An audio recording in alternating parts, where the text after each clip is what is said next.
Hello everyone. About 70% of the friends who watch my videos are not subscribed, and I would be very happy if you did. I know many of you use these videos to fall asleep, so before you drift off, I'd love it if you could leave a comment letting me know where you're listening from around the world. Story 1. It was an ordinary morning when I sat down to go over my credit card statement. I had just made my usual cup of coffee and was planning to go through the day's errands, but before I started anything else, I decided to check the statement for any unusual charges. I hadn't used my card for anything out of the ordinary, or so I thought. But as I scrolled through the transactions, my eyes froze on one particular entry. A charge had been made at a store I didn't recognize, a place I had never been to in my life. The name of the store was unfamiliar, and the purchase was substantial. It wasn't something I would have bought on a whim, especially not from a place I had no memory of visiting. I immediately checked the date and time of the transaction, trying to remember if I had somehow made a mistake. I had been at home that day, not out shopping, and the purchase certainly didn't match anything on my usual shopping list. My mind raced as I tried to come up with an explanation. Had I lent my card to someone? Was my card information stolen? I called the customer service number on the back of the card immediately, my anxiety growing with every passing second. The representative was polite but firm, asking for details about the transaction. I explained that I hadn't been to the store listed, and I asked if they could provide any further details about the purchase. She placed me on hold for a few minutes before coming back with the unsettling news that the charge had been made in person at the store, with the card physically swiped. There was no record of it being an online transaction or a fraudulent charge from a different location.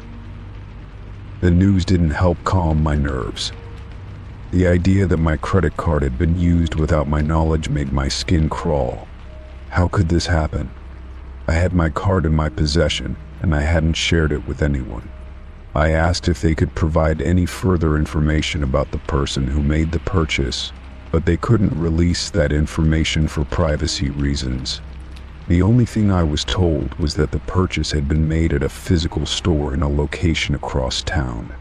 I wasn't familiar with the area, and the thought of someone walking around with my card made me feel exposed. I ended the call with the customer service representative, but the unease lingered. I felt helpless, as if something had been taken from me, and I couldn't figure out how. I decided to drive over to the store listed in the transaction. If I had never been there, maybe seeing the place in person would help me piece together the puzzle. I needed answers, and I couldn't shake the feeling that I was missing something important. The store was located in a strip mall, nestled between a few familiar shops I had visited before. It looked like a typical retail store, nothing too unusual about it. The sign outside was brightly lit, with a collection of mannequins in the window displaying the latest merchandise. As I stood there staring at the store, I couldn't shake the feeling that something was off. I didn't recognize any of the clothes or the style of the store itself. I'd never shopped here, never even noticed it until now. I walked inside, hoping that seeing it up close would jog my memory. The store was spacious, with high shelves filled with items I didn't recognize. There was a soft, ambient music playing in the background, the kind of atmosphere that was meant to make you feel at ease. I walked to the counter and spoke with the cashier, trying to remain calm despite the growing sense of unease in my stomach. I asked if they could check their records and see if a purchase had been made under my name or credit card number. The cashier looked at me with a puzzled expression, and then told me that she couldn't release that kind of information without proper authorization. I left the store feeling frustrated, but I wasn't ready to give up yet. I decided to look around the area more, thinking that maybe there was something I missed. I wandered through the strip mall, my mind still spinning with the possibility that my credit card information had been compromised. But the more I thought about it, the more the situation seemed impossible. How could someone have used my card, physically swiping it at a store, when I hadn't even been there? The day passed in a blur as I tried to make sense of everything. I checked my phone, hoping to find something that might explain the strange purchase. I had no missed calls or messages that could give me any clues. I didn't recognize any names or numbers that might have had something to do with it. But then, as I looked through my photos, something caught my attention. There was a photo I had taken just a few days ago, one I had forgotten about. It was of a store, but not the one from the credit card statement. The store in the photo was familiar, one I'd visited recently with a friend. But when I zoomed in, I realized something strange. The store in the photo had the same logo and branding as the one on my credit card statement. The realization hit me hard. How could I have missed this connection before? The store in my photo wasn't the same one listed on my statement, but they were linked. It was as if the two stores were part of the same chain or owned by the same parent company. It didn't make sense. How could I have visited one without knowing about the other? I went back to my phone and began digging through old texts, trying to trace where I had been a few days ago. That's when I found it.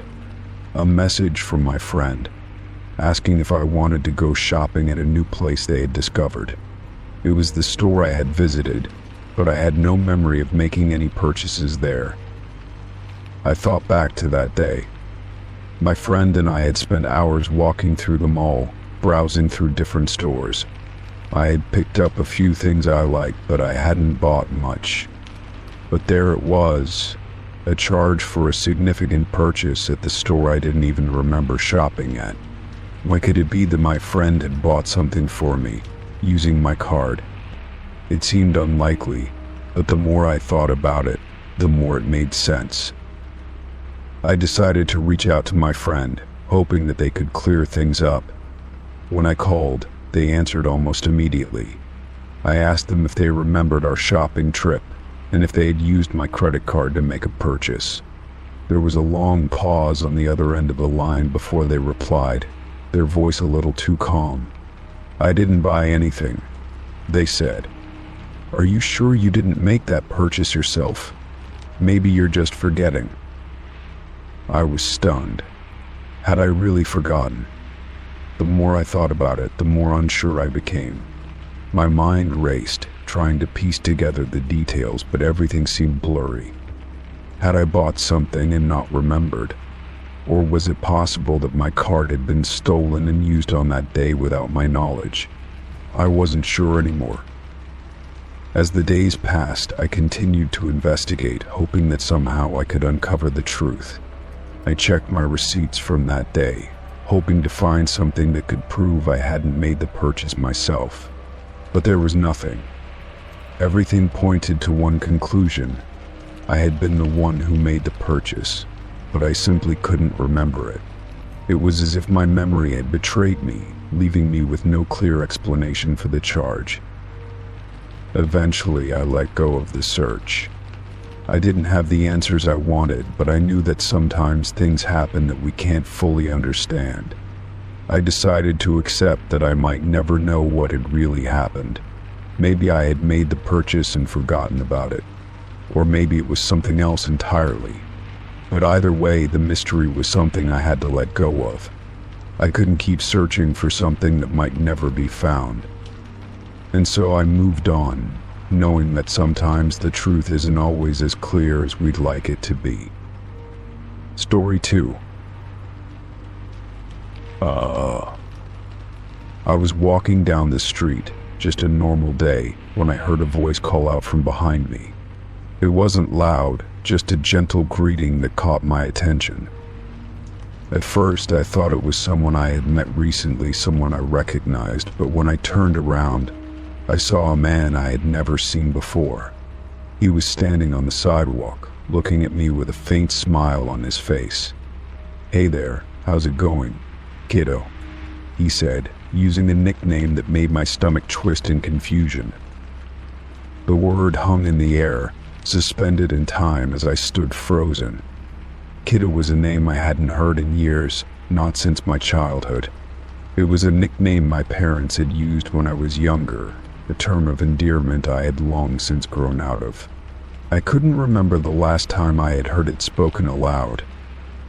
The strange part was that I didn't recognize this man at all.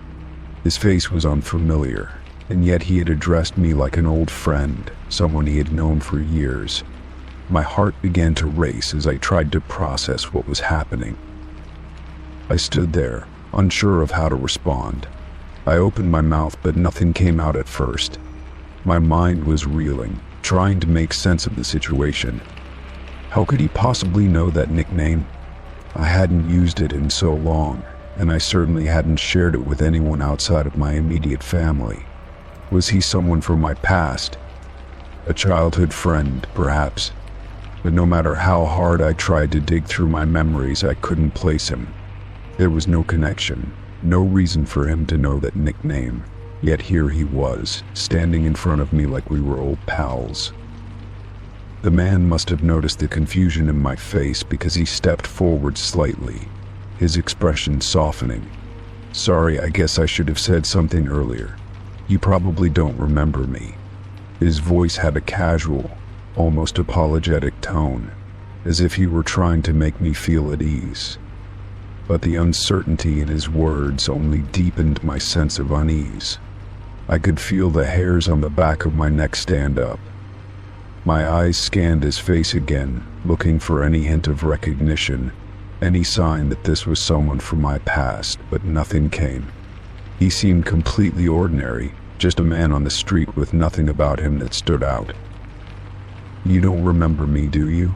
he asked, his eyes narrowing slightly as he waited for my response. I opened my mouth to speak, to explain that I didn't recognize him, but the words wouldn't come. Instead, all I could do was shake my head slowly, a weak gesture that I hoped conveyed the confusion swirling in my mind. I felt like I should say something more, but I didn't know what. The man studied me for a moment, his gaze seeming to search for some flicker of recognition, and then his smile faded slightly, replaced with a look of mild disappointment. "I guess it's been a long time," he murmured, almost to himself. "You were always so quiet, even back then." His words struck me like a bolt of lightning, making my stomach churn. I had been quiet as a child, but how could he possibly know that? No one outside my family would have remembered that detail. The more he spoke, the more unsettling it became. This wasn't just some random passerby calling me an old nickname. It was someone who seemed to know personal details about me, about my life, that I had kept hidden for years. I took a step back, my mind racing. "Who are you?" I finally managed to ask, the question coming out in a rush of disbelief. "I'm sorry, but I don't know you." The man blinked, as though the question had caught him off guard. For a moment he didn't speak. He just stood there, looking at me as though weighing his next words carefully. "I thought you'd remember," he said quietly, almost regretfully. "I really thought you would." The sadness in his voice made my heart ache, but it also made me feel even more uncomfortable. I had no idea who he was, but the way he spoke made it feel as if he had been waiting for this moment, as if he had hoped for a reunion of some kind.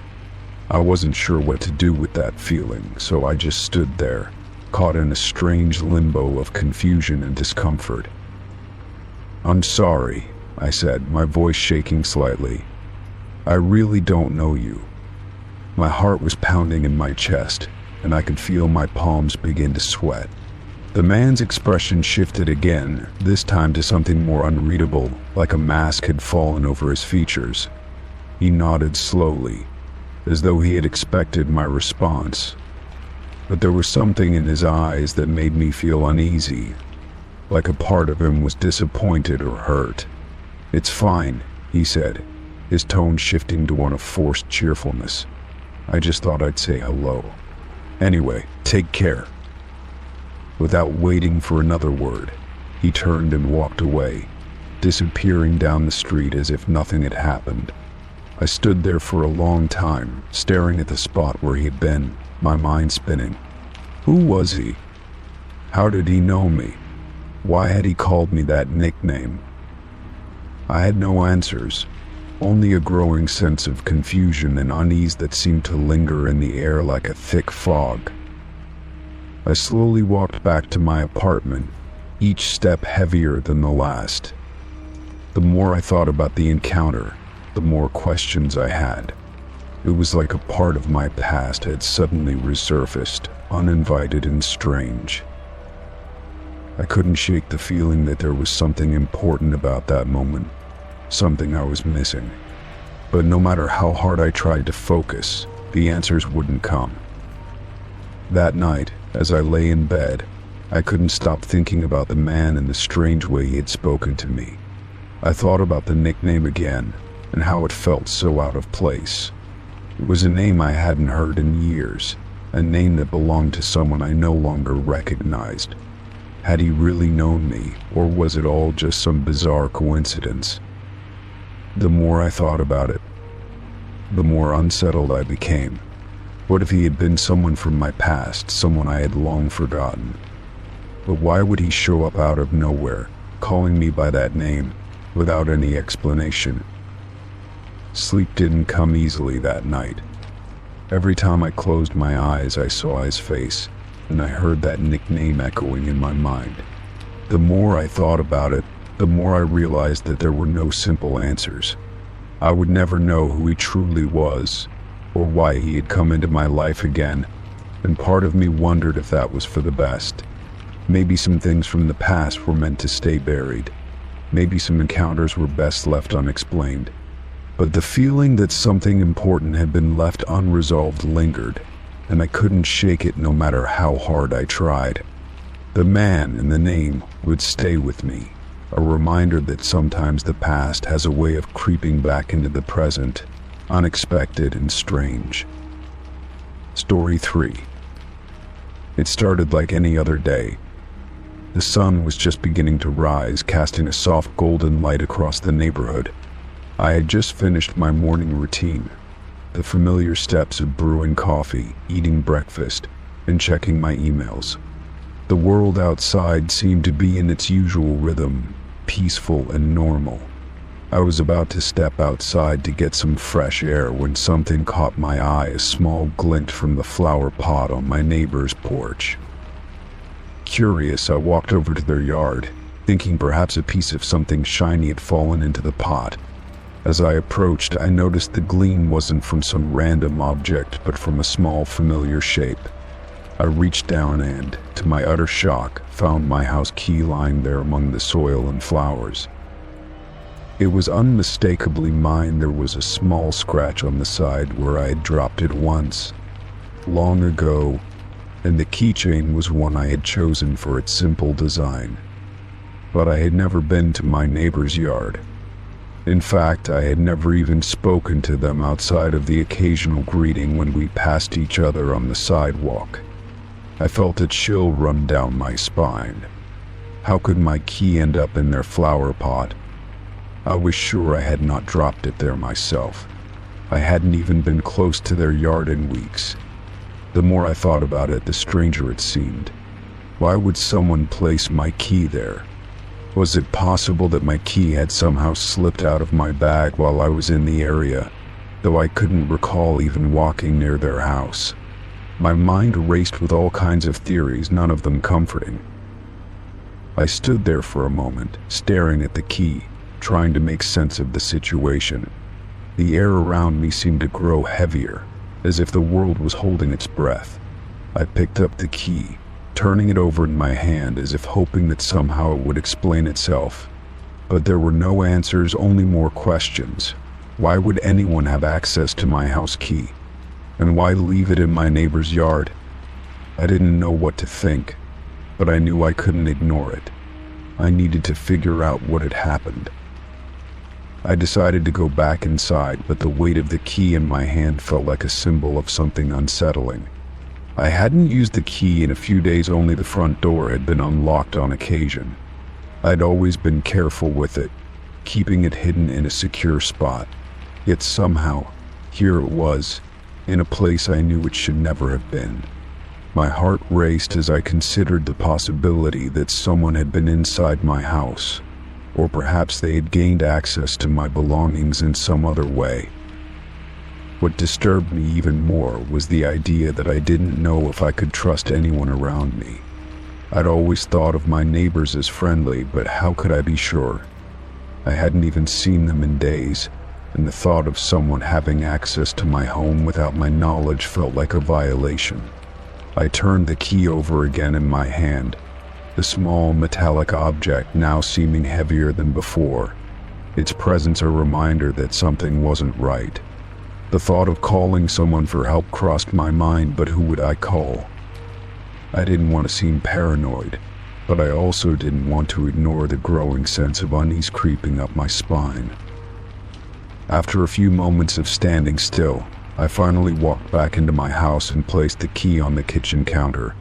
My thoughts were racing. What if I had been careless? What if I had dropped it without realizing, and someone else had found it? But then I remembered, no, I hadn't been careless. I hadn't dropped it anywhere. I had always been careful. So how had it ended up there? And more importantly, who had placed it in my neighbor's flower pot? I felt a sense of urgency building within me. It wasn't just the key, it was everything that felt wrong about the situation. The more I thought about it, the more isolated I felt. My house, my sanctuary, the one place where I should feel safe, suddenly didn't feel like it belonged to me anymore. I considered asking my neighbor about it, but the idea of confronting them felt like an invasion of their privacy. And what if they didn't know anything either? What if they had no idea how my key ended up in their yard? The next few hours passed in a blur as I tried to go about my day, but the events weighed on me. The memory of the key sitting in the flower pot replayed in my mind over and over again, and I couldn't shake the feeling that something was off. Had I missed something? Had I somehow overlooked a sign that there was something or someone in my life I couldn't trust? I couldn't help but wonder if there had been other clues, small moments where things hadn't seemed right, but that I had dismissed as nothing. Later that afternoon, as I was walking back from the grocery store, I noticed something unusual. A piece of paper was stuck to my front door. My first instinct was to ignore it, but curiosity pulled me closer. I peeled the paper from the door, and as I unfolded it, I found only a single line written in dark ink: "I know where you are." My stomach dropped, and the blood seemed to drain from my face. The message was short, cryptic, and chilling. I felt like I was suffocating as my mind scrambled to make sense of it.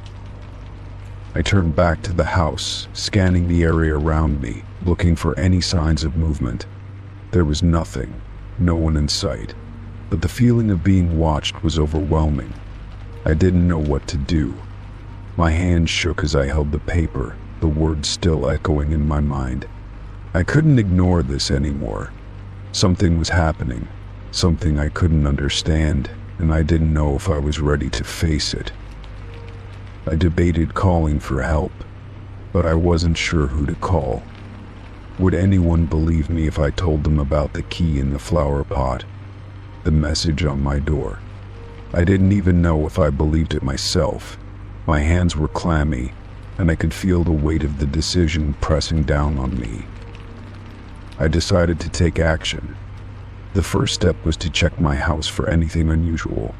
I went through each room methodically, making sure every window was locked, every door secure. Everything seemed to be in order, but that didn't put my mind at ease. The more I searched, the more I felt a sense of dread creeping over me. Was someone inside watching me, or was I just losing my grip on reality?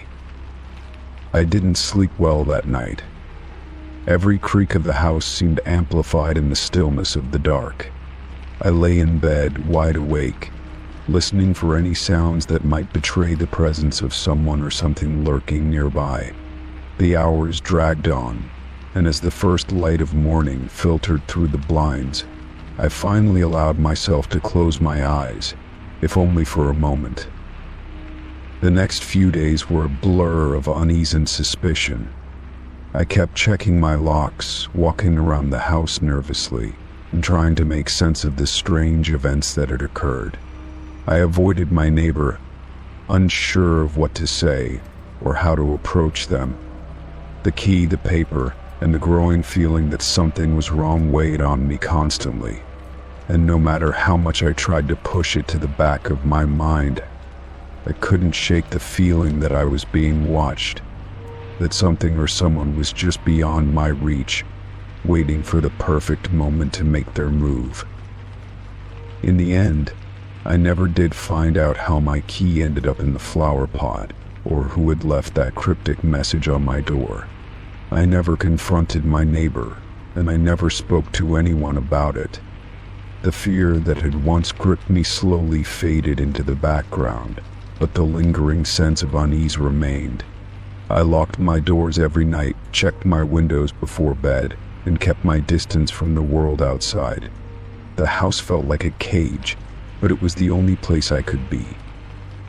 And while I learned to live with the mystery, the thought that someone knew where I was, and maybe always had never quite left me, I couldn't escape the feeling that the strange events were far from over, and that I had only scratched the surface of a deeper mystery.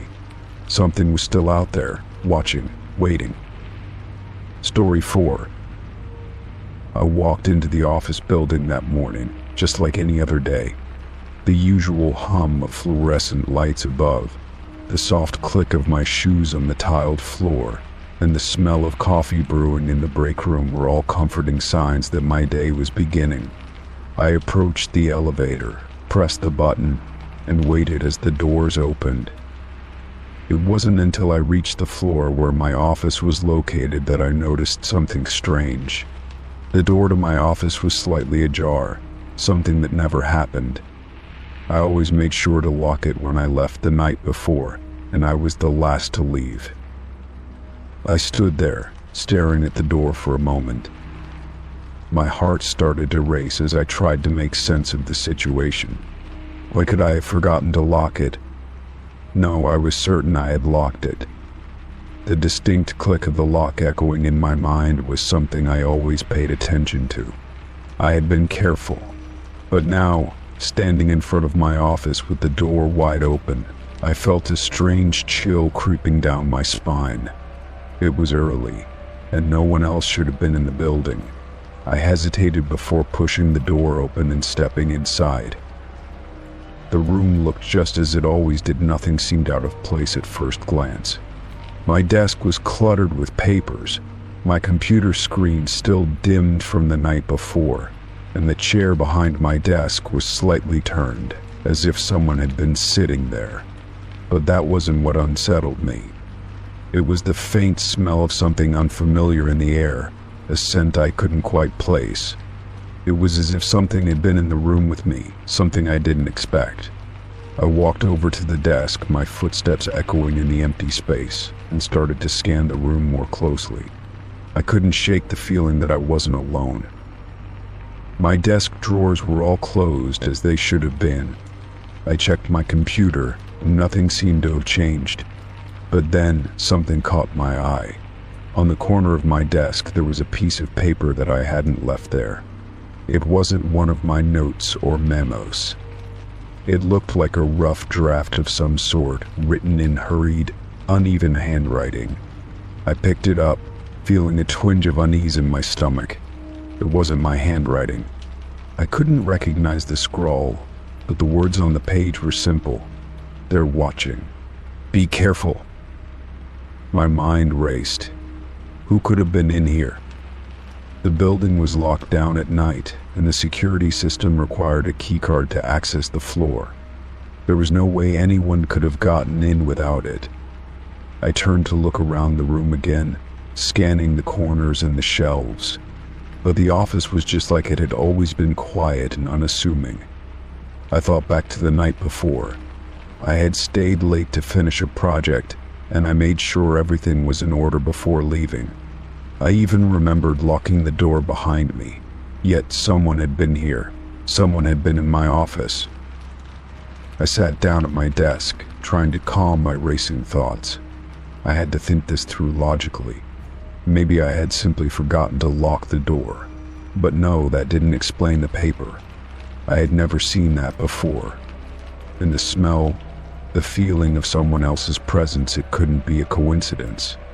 It wasn't like me to jump to conclusions, but something didn't sit right. I couldn't shake the feeling that I was being watched. I glanced around again, this time more slowly, looking for any signs of disturbance. But there was nothing. Nothing except that note. I had to figure out what was going on. I decided to call the security company that managed the building. I explained the situation to the person on the other end of the line and asked if there had been any breaches overnight. After a long pause, the person informed me that the security cameras on my floor had been down for maintenance the previous evening. The maintenance work had finished around midnight, but the system hadn't been fully operational until 8 a.m. that morning. This sent a cold shiver down my spine. The idea that someone could have entered my office during that time without being recorded made my blood run cold. I felt a wave of panic rising in my chest. Who could have done this? I hung up the phone and sat in silence, trying to process the new information. It was clear now that the door had been opened while the cameras were down. But why?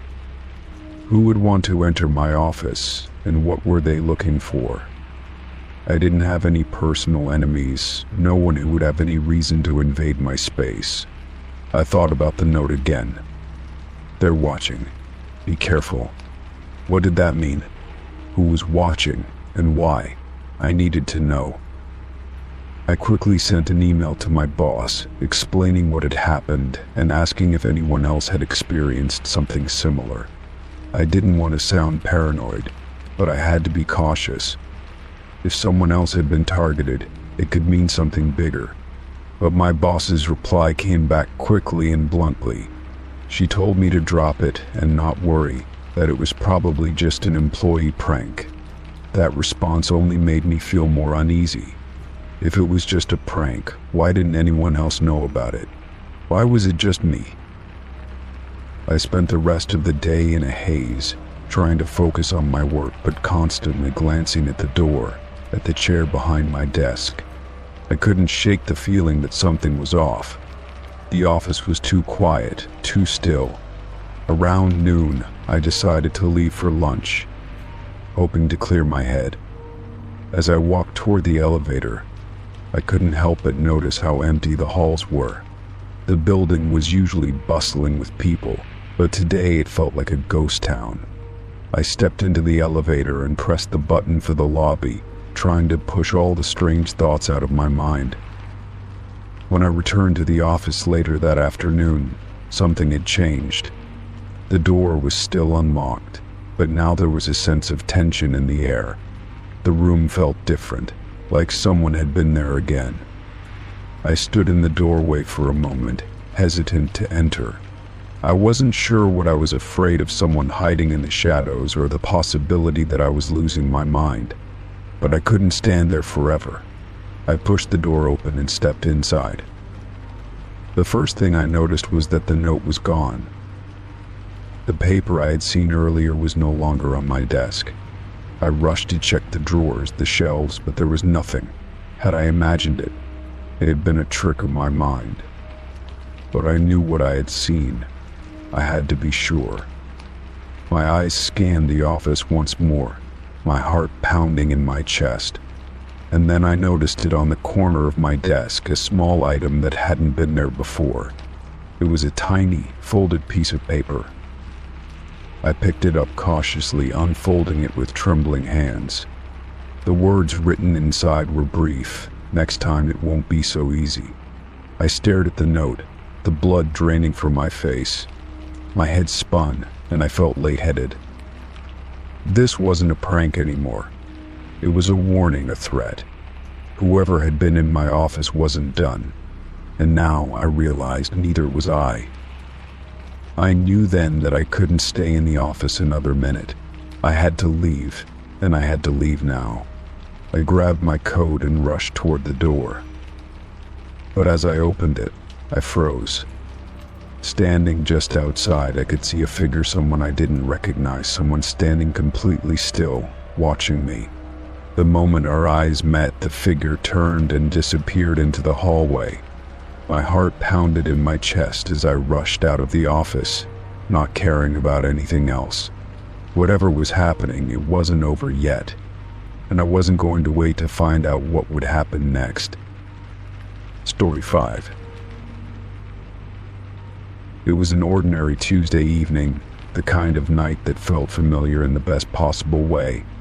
I had just finished dinner and was sitting at my kitchen table, scrolling through my phone, when I realized I needed to head out for an appointment I had almost forgotten about. It wasn't far, but I didn't feel like driving, so I decided to order a rideshare to make the trip easier. I opened the app, entered my destination, and tapped the button to request a ride. I waited, watching the dots on the screen moving as the car made its way toward me. The few minutes it took for the car to arrive felt like an eternity. I kept checking the app, making sure I had entered the correct pickup location, and glancing out the window to see if I could spot the car in the distance. The streetlights outside flickered as I waited, their yellowish glow casting a soft light across the room. It wasn't until I heard the soft hum of an engine approaching that I looked up to see the headlights illuminating the sidewalk. It was then that I saw it, the car slowing down in front of my house. I was still sitting at the kitchen table, waiting for the notification that my driver had arrived. But as I looked out the window, I saw the car come to a stop in front of my house, and a man got out. He wasn't wearing a typical driver's uniform, just a plain t-shirt and jeans, but there was something about the way he moved that caught my attention. He walked toward my door with a purposeful stride, and before I could even get up to meet him, he spoke. "You're late," he said, his voice calm and steady, almost as if he had been expecting me. I froze, staring at him from the window, trying to make sense of what was happening. How could he know I was going to be late? I hadn't even requested a ride yet. The words seemed to echo in my mind as I quickly checked the rideshare app again. Sure enough, the request hadn't even been completed, yet here he was, standing on my doorstep, waiting for me. Confusion flooded my mind, and I stood there, unsure of what to do. I had never had an experience like this before. I opened the door cautiously, stepping outside to meet the driver. His car, a dark sedan, was parked right in front of my house. He had already started to walk back to the driver's side, and I could feel the tension in the air, thick and strange. Something wasn't right. I felt a strange pull toward him, as though there was something important I was missing, but I couldn't quite put my finger on it. "You're sure you didn't request a ride?" I asked, my voice barely above a whisper. I wasn't sure if I was speaking to him or to myself. The man turned back to me with a calm expression, one that seemed to carry an unsettling weight. He nodded, but there was something about the way he moved that didn't feel right. It was almost as if he already knew what I was going to ask. "No, I haven't requested anything yet," I added, still trying to make sense of the situation. "Well," he said, almost as if he was pondering something, "maybe it's just an accident. You're still coming with me, right?" His words felt rehearsed, calculated. His gaze never left me as he spoke, and I felt an involuntary shiver run down my spine. How did he know? How did he already know that I was about to get in the car? I glanced down at my phone again, but this time the app had already updated. The ride had been requested, the car was marked as arriving soon, yet the ride itself had not been booked by me. I stood there for a moment, feeling completely disoriented. "How" was the only word that escaped my mouth. My mind was racing, trying to put the pieces together. There had to be some explanation, something logical that I had missed, but nothing made sense. He had arrived before the ride was even requested, and he seemed so certain that I was already late. The man's eyes flickered briefly, and then he smiled, though the smile didn't reach his eyes. It wasn't a comforting smile, but rather one filled with an almost predatory calm. "Just get in the car," he said, his voice taking on a gentler tone now. "We don't have much time."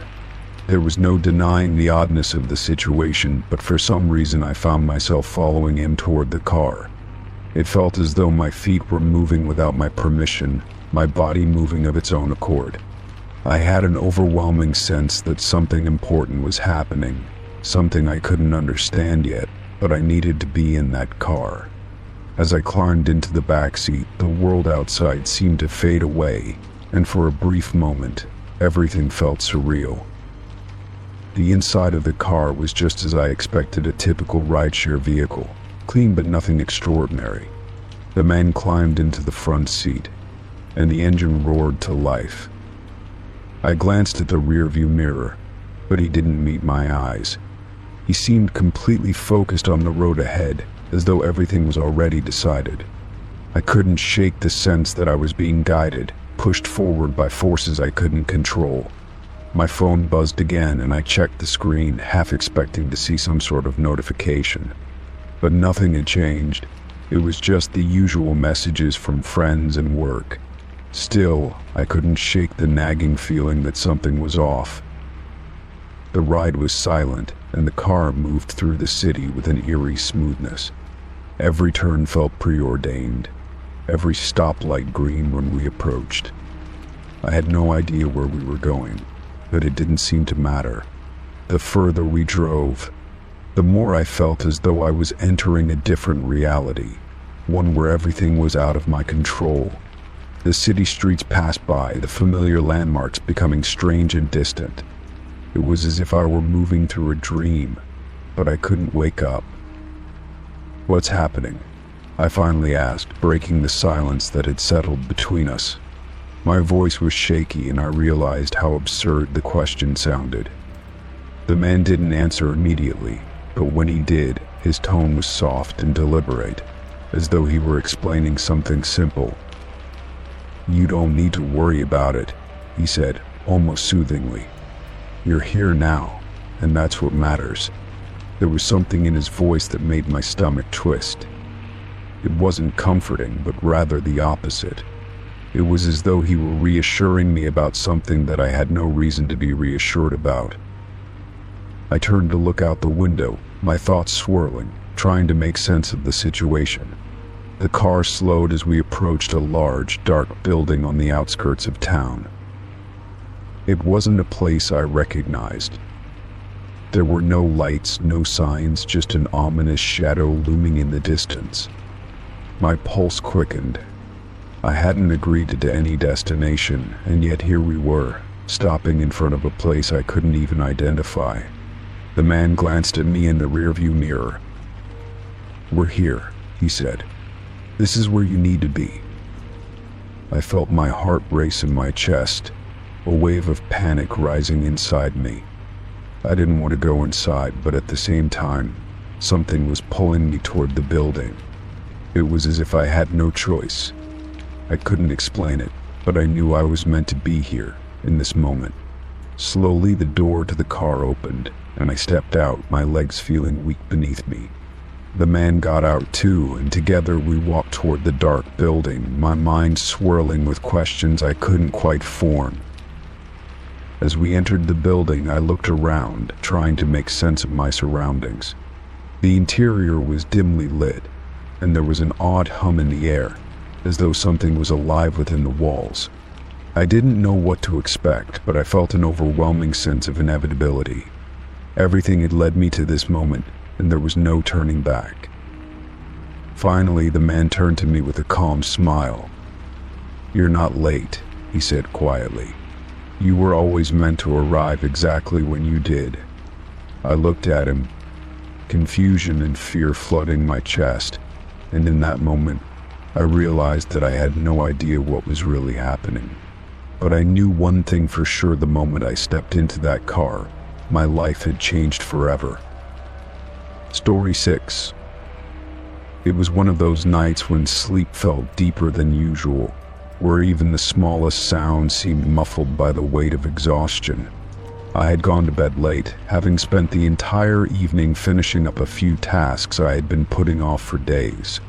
The clock had already struck well past midnight when I finally turned off the light and curled up under the covers.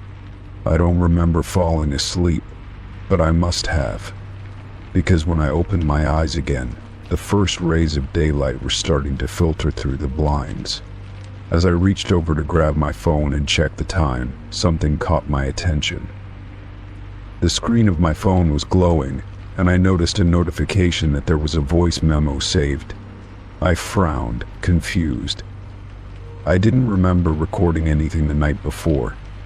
In fact, I had been in bed and asleep for hours.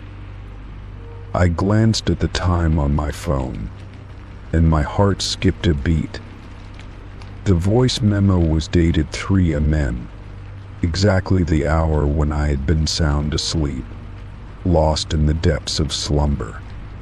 I couldn't fathom how it had been created, and a sense of unease began to creep into my thoughts. Curiosity pushed me to press play.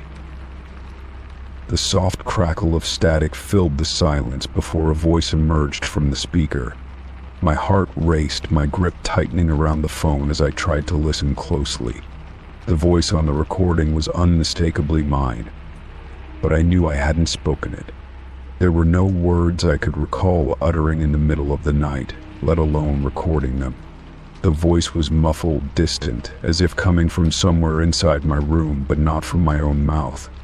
It was a strange mixture of familiar and foreign, like a part of me I didn't recognize.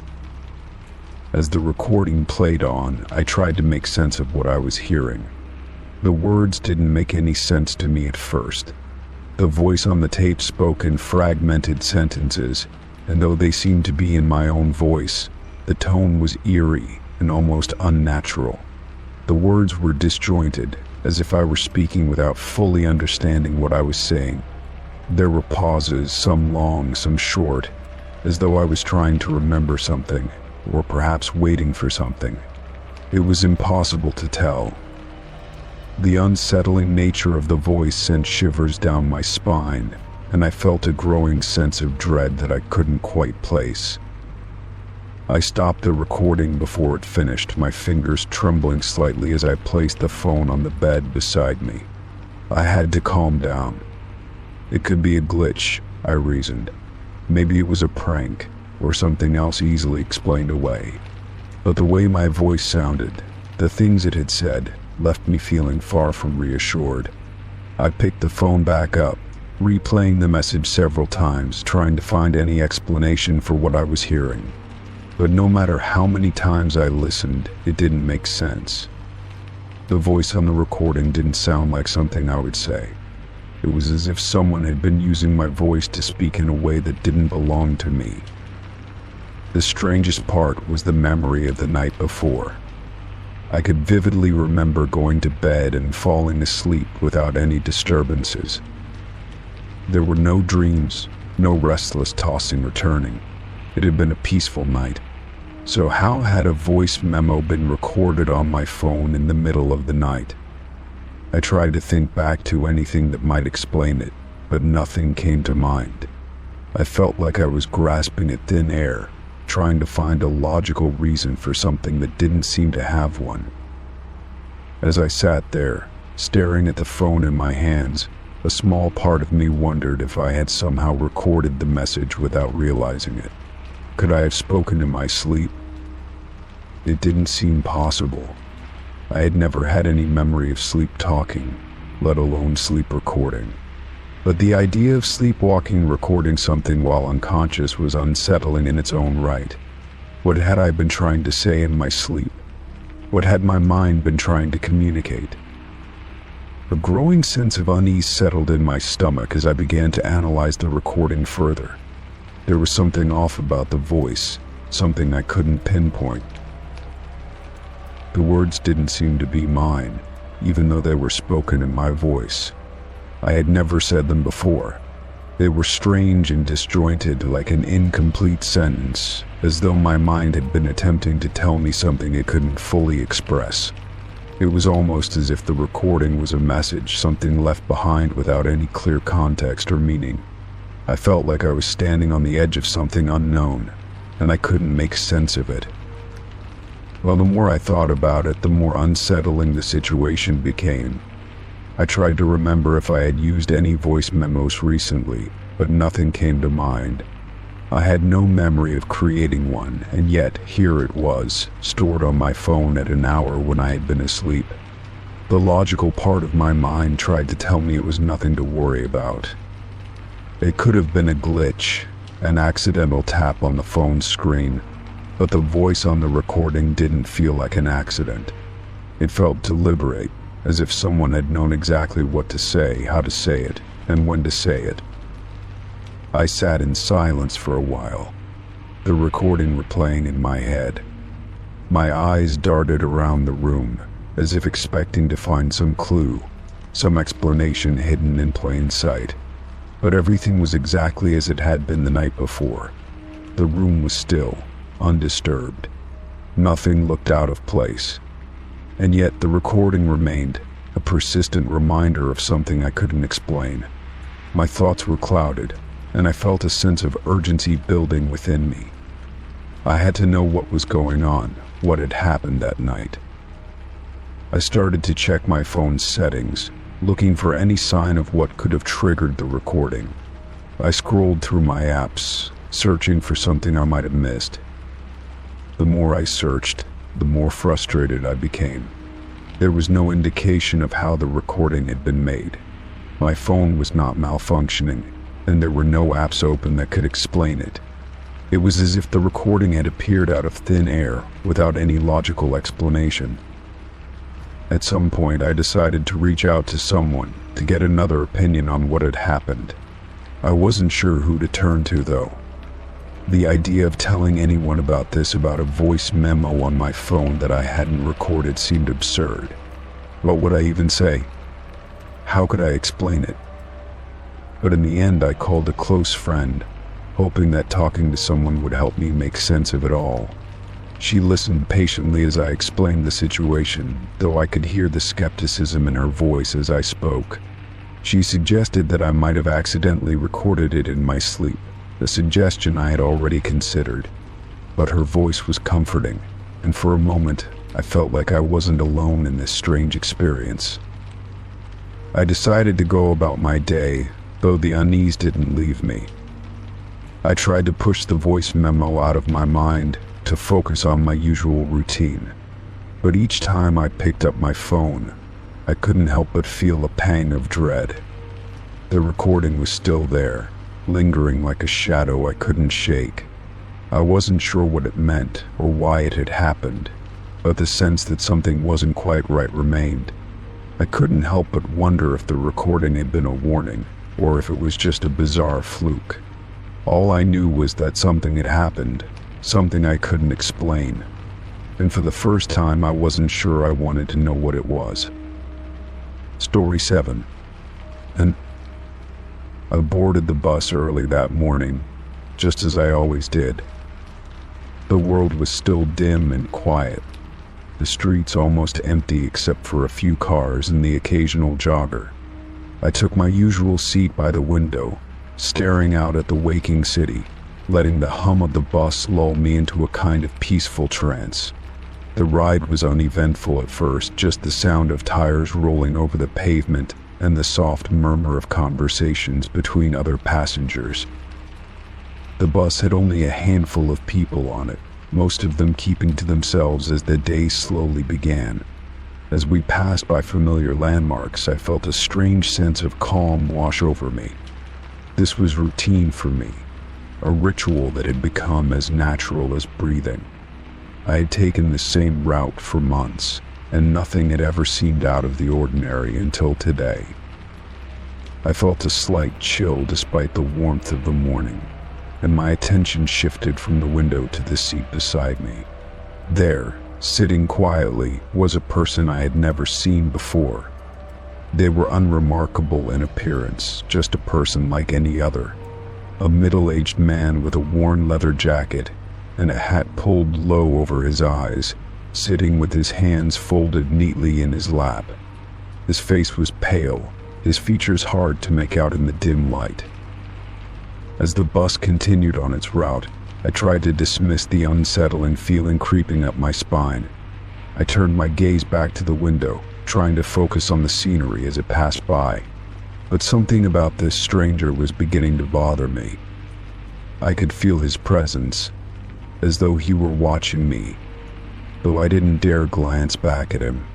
My heart rate picked up, and I shifted uncomfortably in my seat. Then, in a voice so soft that it barely made a sound over the hum of the bus, he whispered, "They know what you did." My blood ran cold. I turned my head slowly, pretending to look out the window again, but my mind raced. The words felt like a sharp jolt to my system, sending a wave of panic through me. The stranger hadn't moved. His hands were still folded in his lap, and his eyes, hidden under the brim of his hat, never met mine. It was as if he hadn't even said anything, yet the weight of his words lingered in the air between us. I tried to ignore the feeling that was rising in my chest, tried to tell myself that it was nothing, just some random comment from a person I'd never see again. But the more I tried to push it away, the more the words echoed in my mind. "They know what you did." What did that mean? Who was this person? And why did his words feel so personal, so intimate, as though he had peered into my very soul? The bus made its usual stops, picking up a few more passengers as the ride continued. But no one else seemed to notice the stranger, nor did they seem to hear what he had said. The chatter of other passengers filled the air, but none of it reached me. I was lost in my thoughts, my heart thudding painfully in my chest. I hadn't done anything wrong. I hadn't. So why did his words send such a ripple of fear through me? I kept my gaze fixed on the window, trying to focus on the passing streetlights, the trees, anything to distract myself. But every time my thoughts began to settle, his voice would creep back into my mind. "They know what you did." I couldn't shake it. I couldn't understand it. The bus made another stop, and the stranger rose from his seat. For a moment I thought he might be leaving, but instead he walked slowly to the front of the bus, his footsteps almost silent on the floor. As he passed by, I caught a glimpse of his face for the first time. His eyes were dark and hollow, his skin pale as though he hadn't seen the sun in years. There was something unsettling about his expression, something that made my stomach churn. He didn't look at anyone else, his gaze was fixed straight ahead, and his movements were deliberate, almost unnervingly so. The bus began to pick up speed as we entered a more populated area of the city, but my mind was still racing. I couldn't focus on anything else. I glanced around the bus to see if anyone else seemed to notice the stranger, but no one seemed to care. They were all lost in their own worlds, absorbed in their phones, reading newspapers or chatting quietly. No one else seemed to be disturbed by the man or his words. It wasn't long before he reached the front of the bus, and I thought for a moment that he was going to leave. But instead, he turned and walked down the aisle toward the back, his steps slow and measured. I could feel my breath catch in my throat. What was he doing? Why was he coming back this way? My palms began to sweat, and I clenched my fists, trying to calm myself. I knew I needed to get off the bus to escape, but I didn't want to seem paranoid or foolish. Just as I was about to stand up and move toward the door, the stranger stopped right next to me. He leaned in close, so close that I could smell the faint scent of tobacco on his breath. I froze, unable to move, unable to breathe. His voice was low and almost soothing, but the words he spoke made my skin crawl. "They know," he whispered again, his tone insistent this time. "They know what you did, and they're watching." They're always watching. The world seemed to tilt around me, and I felt my stomach drop. I wanted to scream, to run, to get away from him, but I couldn't.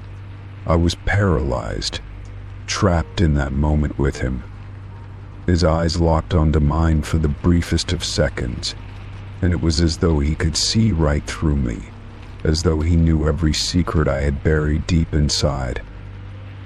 Then, just as suddenly as he had come, the stranger stepped back, his face returning to its neutral expression.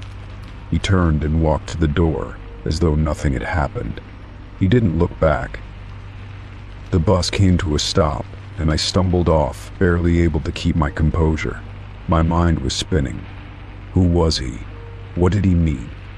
And most importantly, what did he know? I tried to shake off the feeling of dread that clung to me as I stepped onto the sidewalk. The cool air hit my face, and for a moment I felt like I could breathe again. I told myself that it was nothing, that it was just some strange encounter with a random person. But deep down, I couldn't ignore the nagging feeling that there was more to this than I could understand.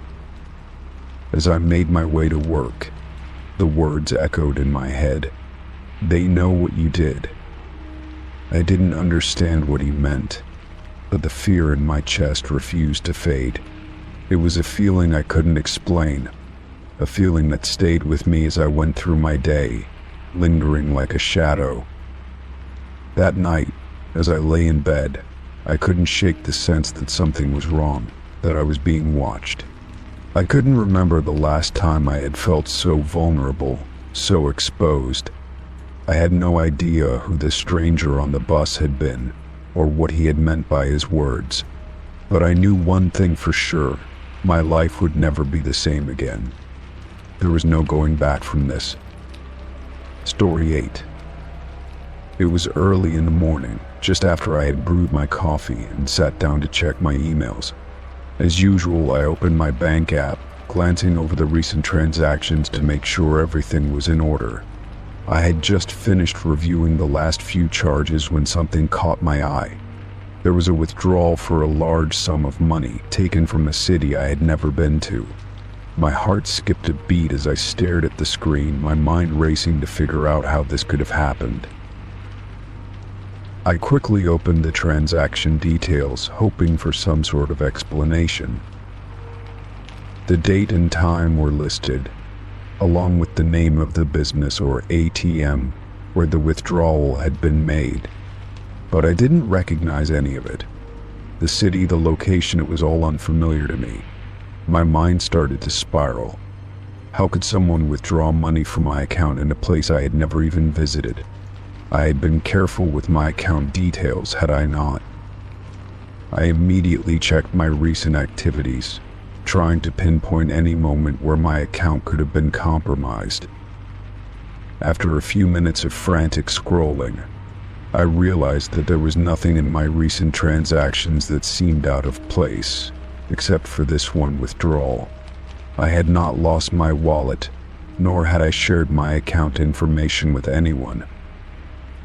I wasn't expecting a large withdrawal to be processed, and yet here it was, sitting in front of me on my screen like a strange glitch in my otherwise orderly life. My hands felt clammy, and I began to think back to the last few days. Had I done anything unusual? Nothing came to mind. The only thing that seemed out of place was this unexpected transaction, but it was enough to make me feel like something was terribly wrong. I quickly opened the customer service number for my bank and dialed. As the phone rang, I tried to calm myself, but the worry in my stomach only grew. When a representative finally answered, I explained the situation in as much detail as I could. I told her about the unauthorized withdrawal from a city I had never visited. She asked me for my account number and other identifying details, which I provided.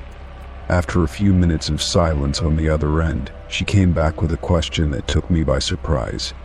Have you recently traveled anywhere, or perhaps used your card online for a purchase from that city? She asked.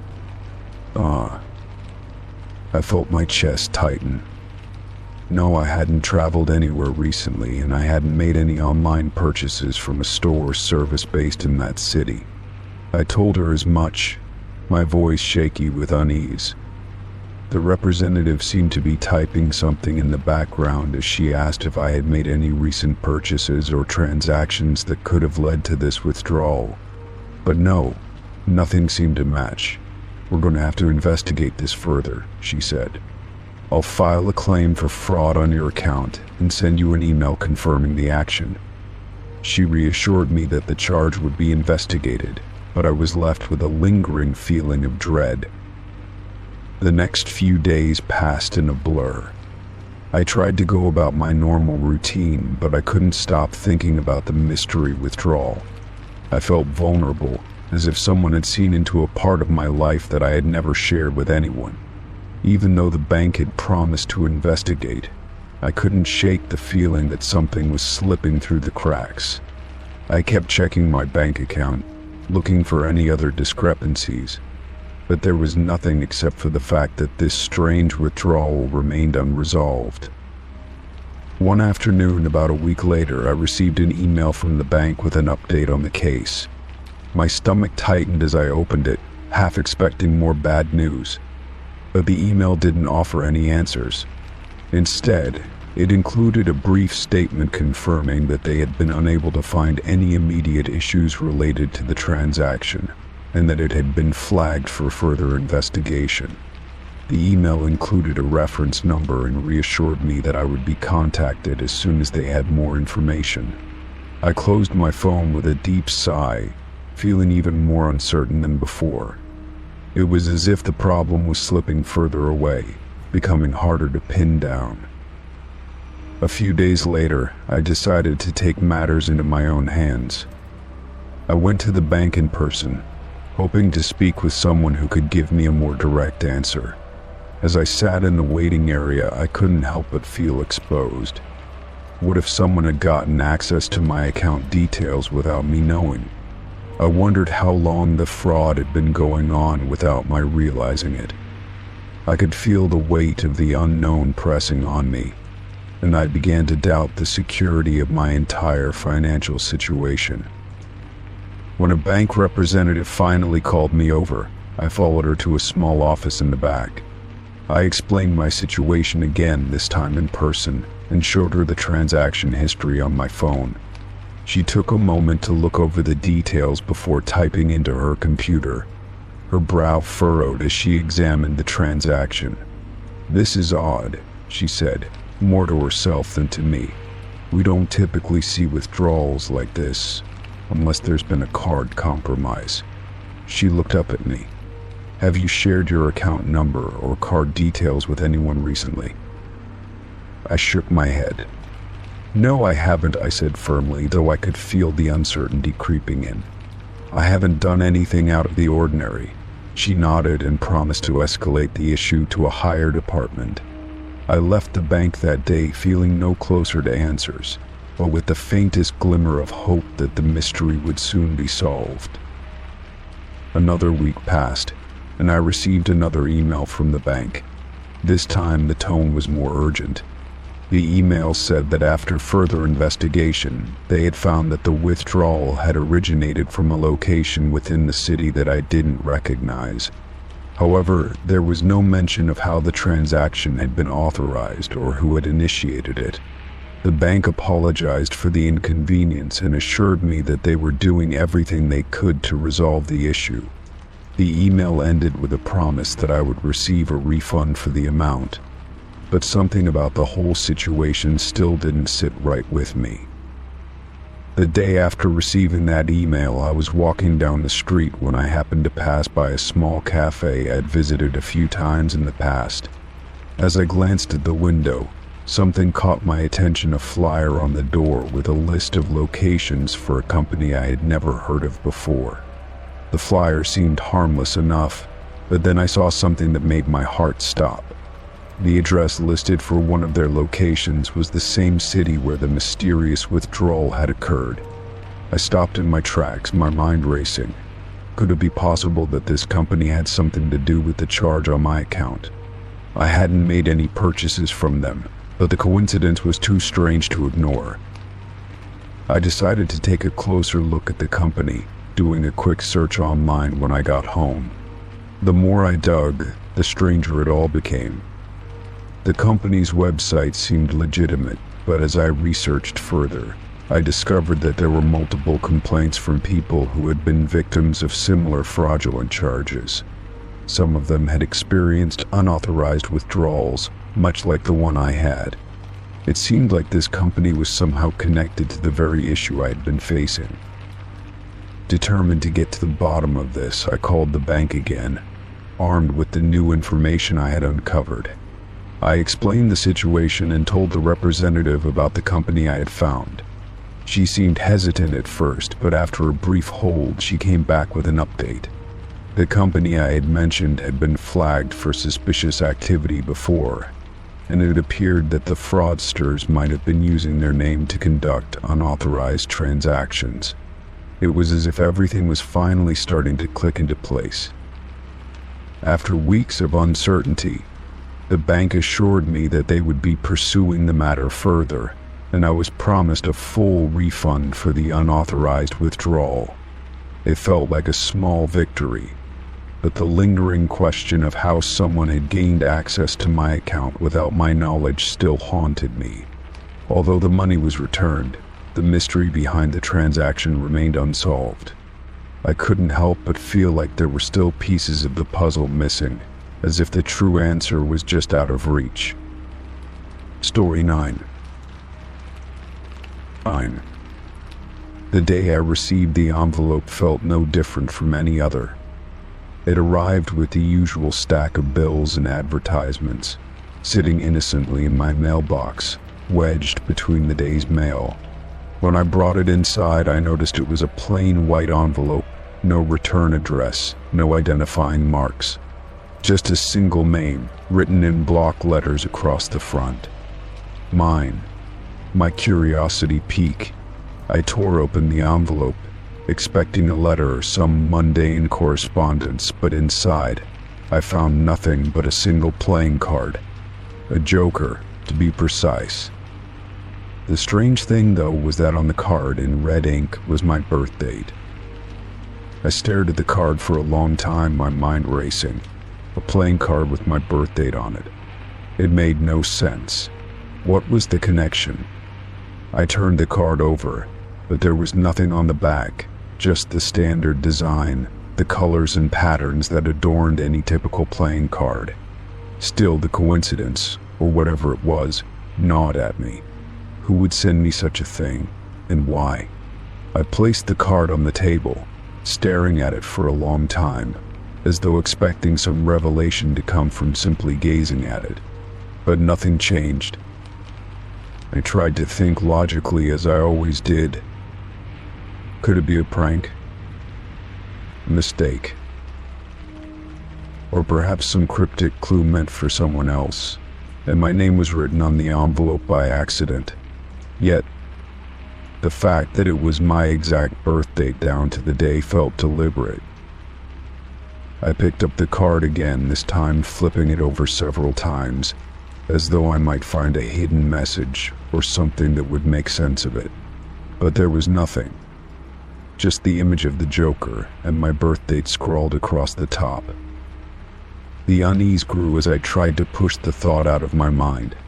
I could ignore it. It was just a card. A coincidence perhaps, or an odd gift from someone who knew too much. But the more I tried to convince myself of this, the more persistent the nagging feeling became.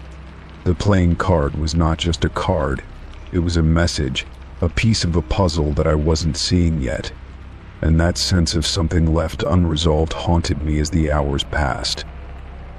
I decided to call a friend, hoping that discussing the card with someone else might help me make sense of it. She listened patiently as I described the envelope, the card, and the strange birth date. After a long pause, she asked, "Do you think it means something? Like maybe it's some kind of sign?" I sighed, unsure how to explain the unease that had settled in my chest. "I don't know," I admitted, "but it feels important, like it's leading somewhere. I just don't know where."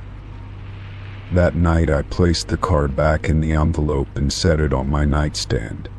I couldn't bring myself to throw it away, even though it seemed ridiculous to hold on to something so strange and cryptic. What if it was a sign? What if it was a warning? My mind churned with possibilities, none of them good. I couldn't shake the feeling that this was the beginning of something, and I had to figure it out before it became too late. The next day, I tried to go about my routine, but I couldn't stop thinking about the card. Everywhere I went, it was there in my mind, lingering in the background of my thoughts. The more I thought about it, the more unsettling it became. What did a Joker card have to do with my birth date?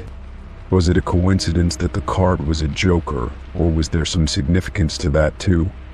I had never been a superstitious person, but this felt different.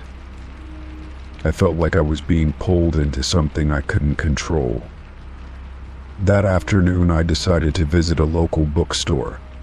I had been there before, browsing through shelves of old books on symbolism, psychology, and the unexplained. I thought perhaps I might find something that could give me a clue as to what was going on. I wandered through the aisles, pulling books off the shelves and skimming through them, but nothing stood out. After hours of searching, I found myself in the corner of the store, in a small section dedicated to playing cards and games. On impulse, I grabbed a book off the shelf titled The Hidden Meanings of Playing Cards. I sat down in one of the chairs by the window and opened the book, my fingers running over the pages. The author spoke about the symbolism of each card in a deck, how each card carried its own meaning. When I turned to the page about the Joker, I felt my heart skip a beat. The Joker, it said, was a symbol of both chaos and opportunity, a trickster figure who could either be a source of great danger or great transformation. The Joker was also seen as the card of hidden knowledge, representing the gateway to something beyond the ordinary. The fact that it was paired with my birth date, my specific day, couldn't be a coincidence. But what did it mean? I closed the book and sat there staring out the window, my mind reeling. It seemed like a riddle, one I had to solve. The Joker, chaos, opportunity, hidden knowledge. Was I being told to take a chance? To embrace the unknown? Or was there something more sinister at play? The words from the book echoed in my mind, but they only deepened the mystery. I had to know more. For the next several days, I did my best to carry on with life, but the card haunted me. I kept it close, hidden away in a drawer, but it never fully left my thoughts. I began to notice small coincidences, strange patterns, things that didn't seem right but couldn't be explained away. A man at the grocery store who glanced at me with a knowing look. A strange comment from a stranger on the street. Was it all connected? Was I simply imagining it? Or was I slowly being drawn into something I couldn't escape? The final straw came when I received another envelope. It was similar to the first, plain and nondescript. My heart sank as I tore it open, and inside there was another playing card.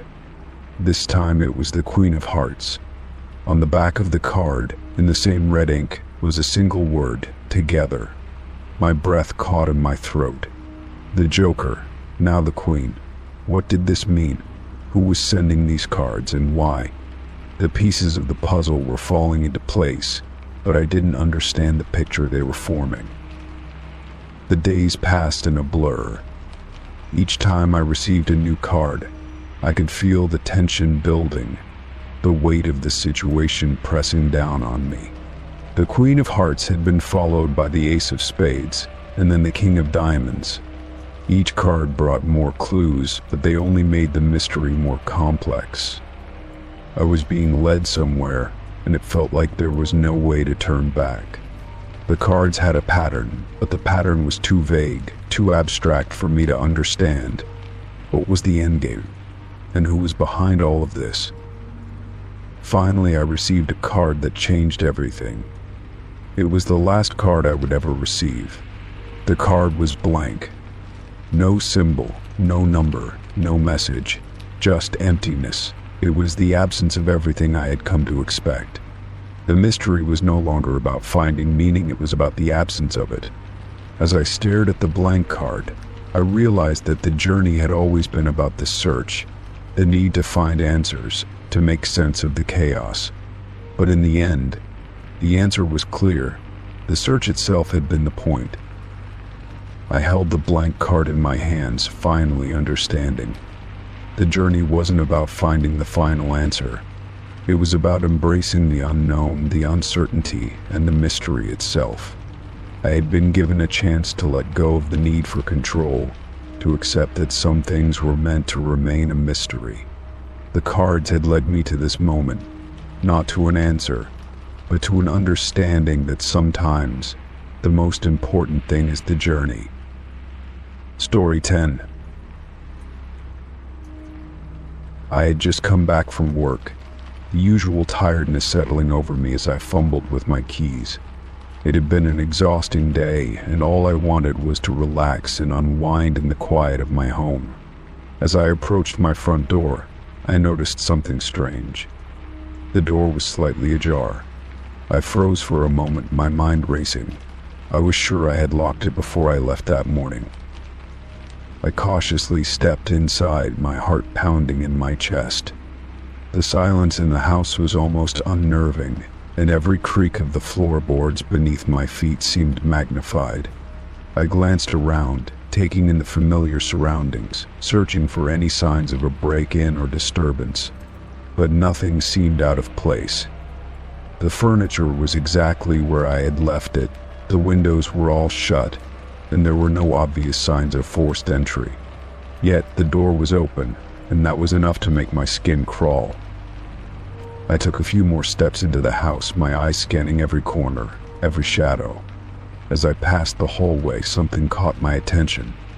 On the floor, near the entrance, was a single shoe. My heart skipped a beat. It was an odd thing to find, especially considering I lived alone.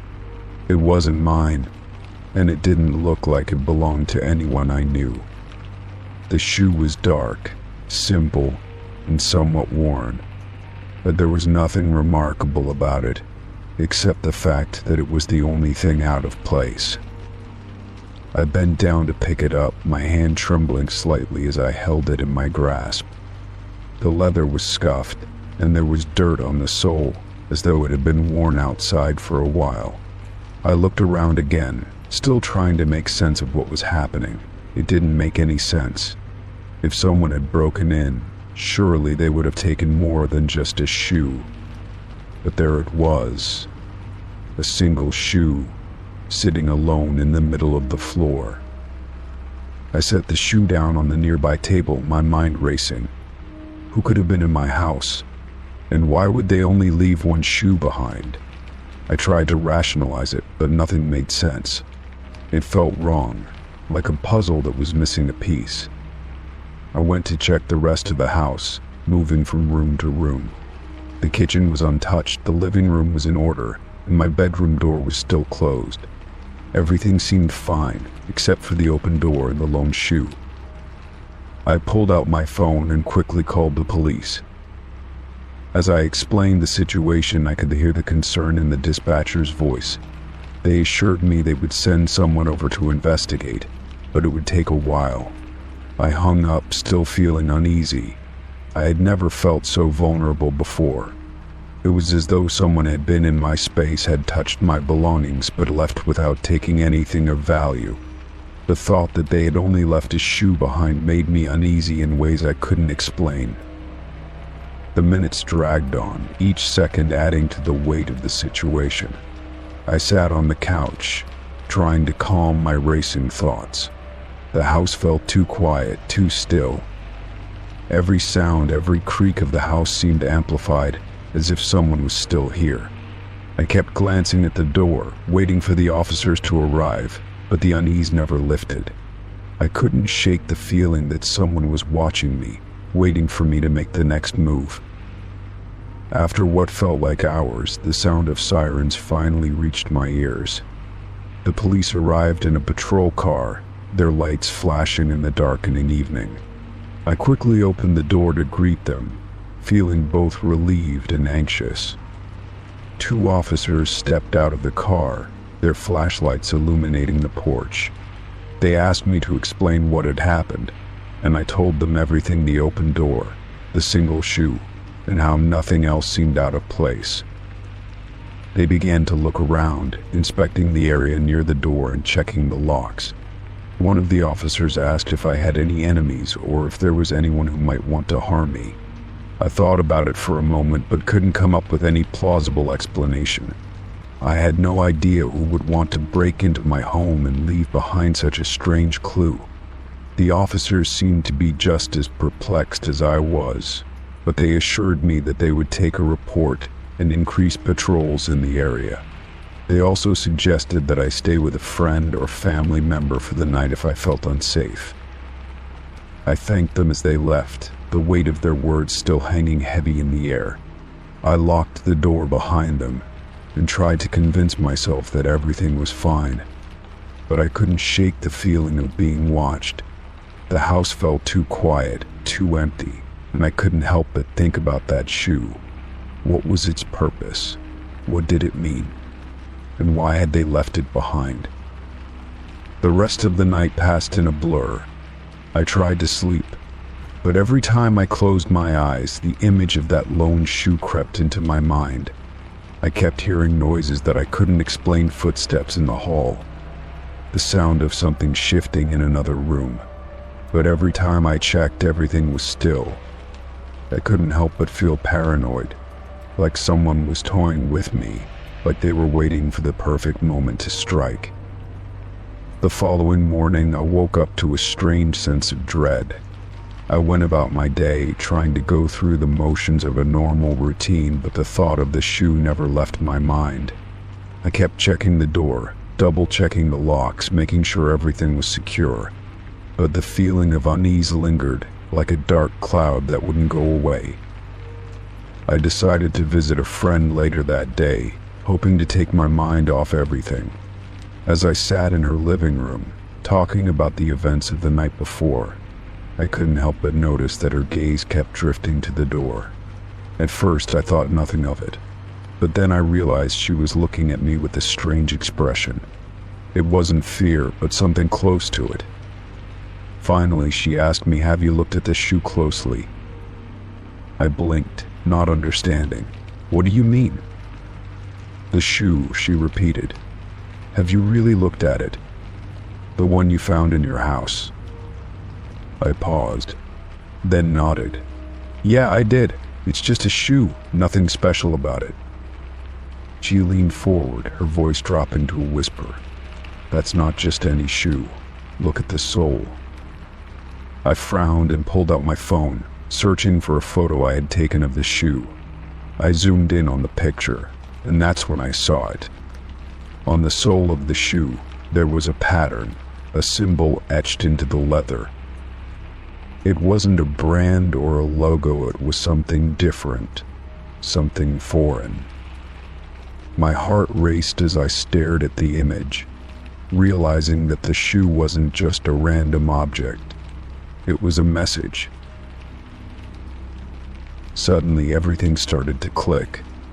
The open door, the shoe, the strange feeling of being watched, it all made sense now. Someone had been in my home, leaving me clues, but they were doing more than that. They were sending me a message, trying to communicate with me in ways I couldn't understand. I wasn't just dealing with a random break-in. I was caught up in something much bigger, something I wasn't prepared for. I looked up from my phone, meeting my friend's gaze. "What does this mean?" I whispered. She didn't answer, but I could see the same fear in her eyes. The same fear I felt deep in my chest. And in that moment, I knew my life was about to change in ways I couldn't imagine. Story 11. The morning felt strange as soon as I opened my eyes. The room was darker than it should have been, and I could tell that the usual soft hum of my alarm clock wasn't there. I glanced over at the bedside table, and there it was, the clock, but it wasn't on. The display was blank, no time shining through the dark screen, nothing to tell me what time it was. I sat up slowly, confusion creeping in as I tried to remember the events of the night before. I was certain I had set the alarm, but the fact that the clock was unplugged threw me off completely. I didn't remember touching the clock at all. I thought back to last night, trying to recall if I had maybe unplugged it out of frustration or in the middle of some other task. But no, I hadn't done anything like that. I had gone to bed as usual, setting the alarm for 7 a.m. so I wouldn't be late for work. So why was the clock unplugged? How could it have happened if I had never touched it? As I stood up and walked over to the clock, I felt a wave of unease wash over me. The cord was loose, hanging from the wall outlet, and it was clear that it had been disconnected sometime during the night. But there was no way I could have done it without remembering. I had a strict routine, and touching the clock at all was not part of it. In fact, I hadn't even been aware of it after setting the alarm. My hand had barely brushed it before I got into bed. So how was it possible that the clock was now unplugged? I leaned down to plug it back in, and as I did, I couldn't shake the nagging feeling that something was wrong. The room felt colder than usual, and the silence was almost unsettling. The normal background noise, the faint whir of the fan, the hum of the refrigerator was missing. My phone, which I had left on the bedside table, was also off, though I was sure I had charged it overnight. I checked the time on my phone, and it was already 9:15 a.m., much later than I had planned to wake up. I had missed my entire morning routine. The rest of the day passed in a blur. I tried to shake off the oddness of the morning, telling myself that I must have simply unplugged the clock in my sleep, or while half awake. But deep down, something about it didn't sit right with me. The more I thought about it, the more I felt like something had been off. I kept replaying the events of the night before in my head, trying to figure out if I could have done something, anything, that would explain it. But everything seemed normal, just as it always did. I had gone to bed early, set the alarm, and drifted off without incident. There was no reason for the clock to have been unplugged. That evening, I decided to go to bed earlier than usual, hoping that a good night's sleep would help me forget the weirdness of the day. But as I lay in bed, staring at the ceiling, I couldn't shake the feeling that I wasn't alone. The house felt empty, silent, but not in a peaceful way. The quiet was unsettling. I rolled over, reaching for my phone to check the time again. It was 10:30 p.m., far later than I had intended to stay up, but something made me restless. I set the phone down beside me and closed my eyes, but sleep refused to come. The next morning, I woke up to the same unsettling silence. I blinked, trying to adjust my eyes to the dim light filtering through the curtains. I immediately checked the alarm clock, half expecting it to be unplugged again. To my surprise, it was still plugged in, the red digits shining brightly. But as I looked closer, something caught my eye. There was a slight movement in the corner of the room. I turned my head quickly, but nothing was there. It was as if my mind was playing tricks on me, or maybe the tiredness was getting to me. As the day wore on, I began to feel more and more disconnected from my surroundings. Things weren't making sense. I'd enter a room and forget why I was there. I'd start one task and find myself doing something completely unrelated a few minutes later. At one point, I stopped in the middle of the kitchen, holding a dish towel, not even remembering how I'd picked it up. The familiar surroundings of my home felt foreign, as though I had wandered into someone else's life.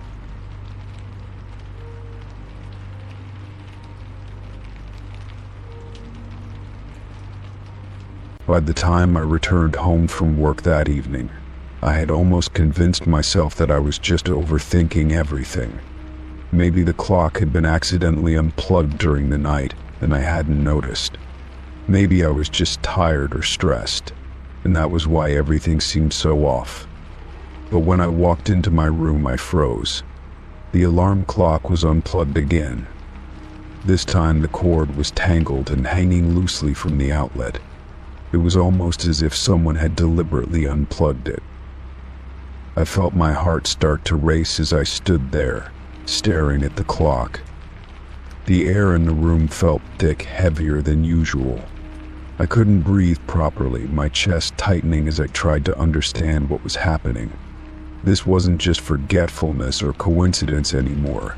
Something or someone was tampering with the clock. But who and why? I decided to investigate further. I moved cautiously around the room, checking for anything that seemed out of place. Everything looked the same, but the longer I looked, the more I felt like there was something hidden just out of sight. Something I couldn't quite grasp.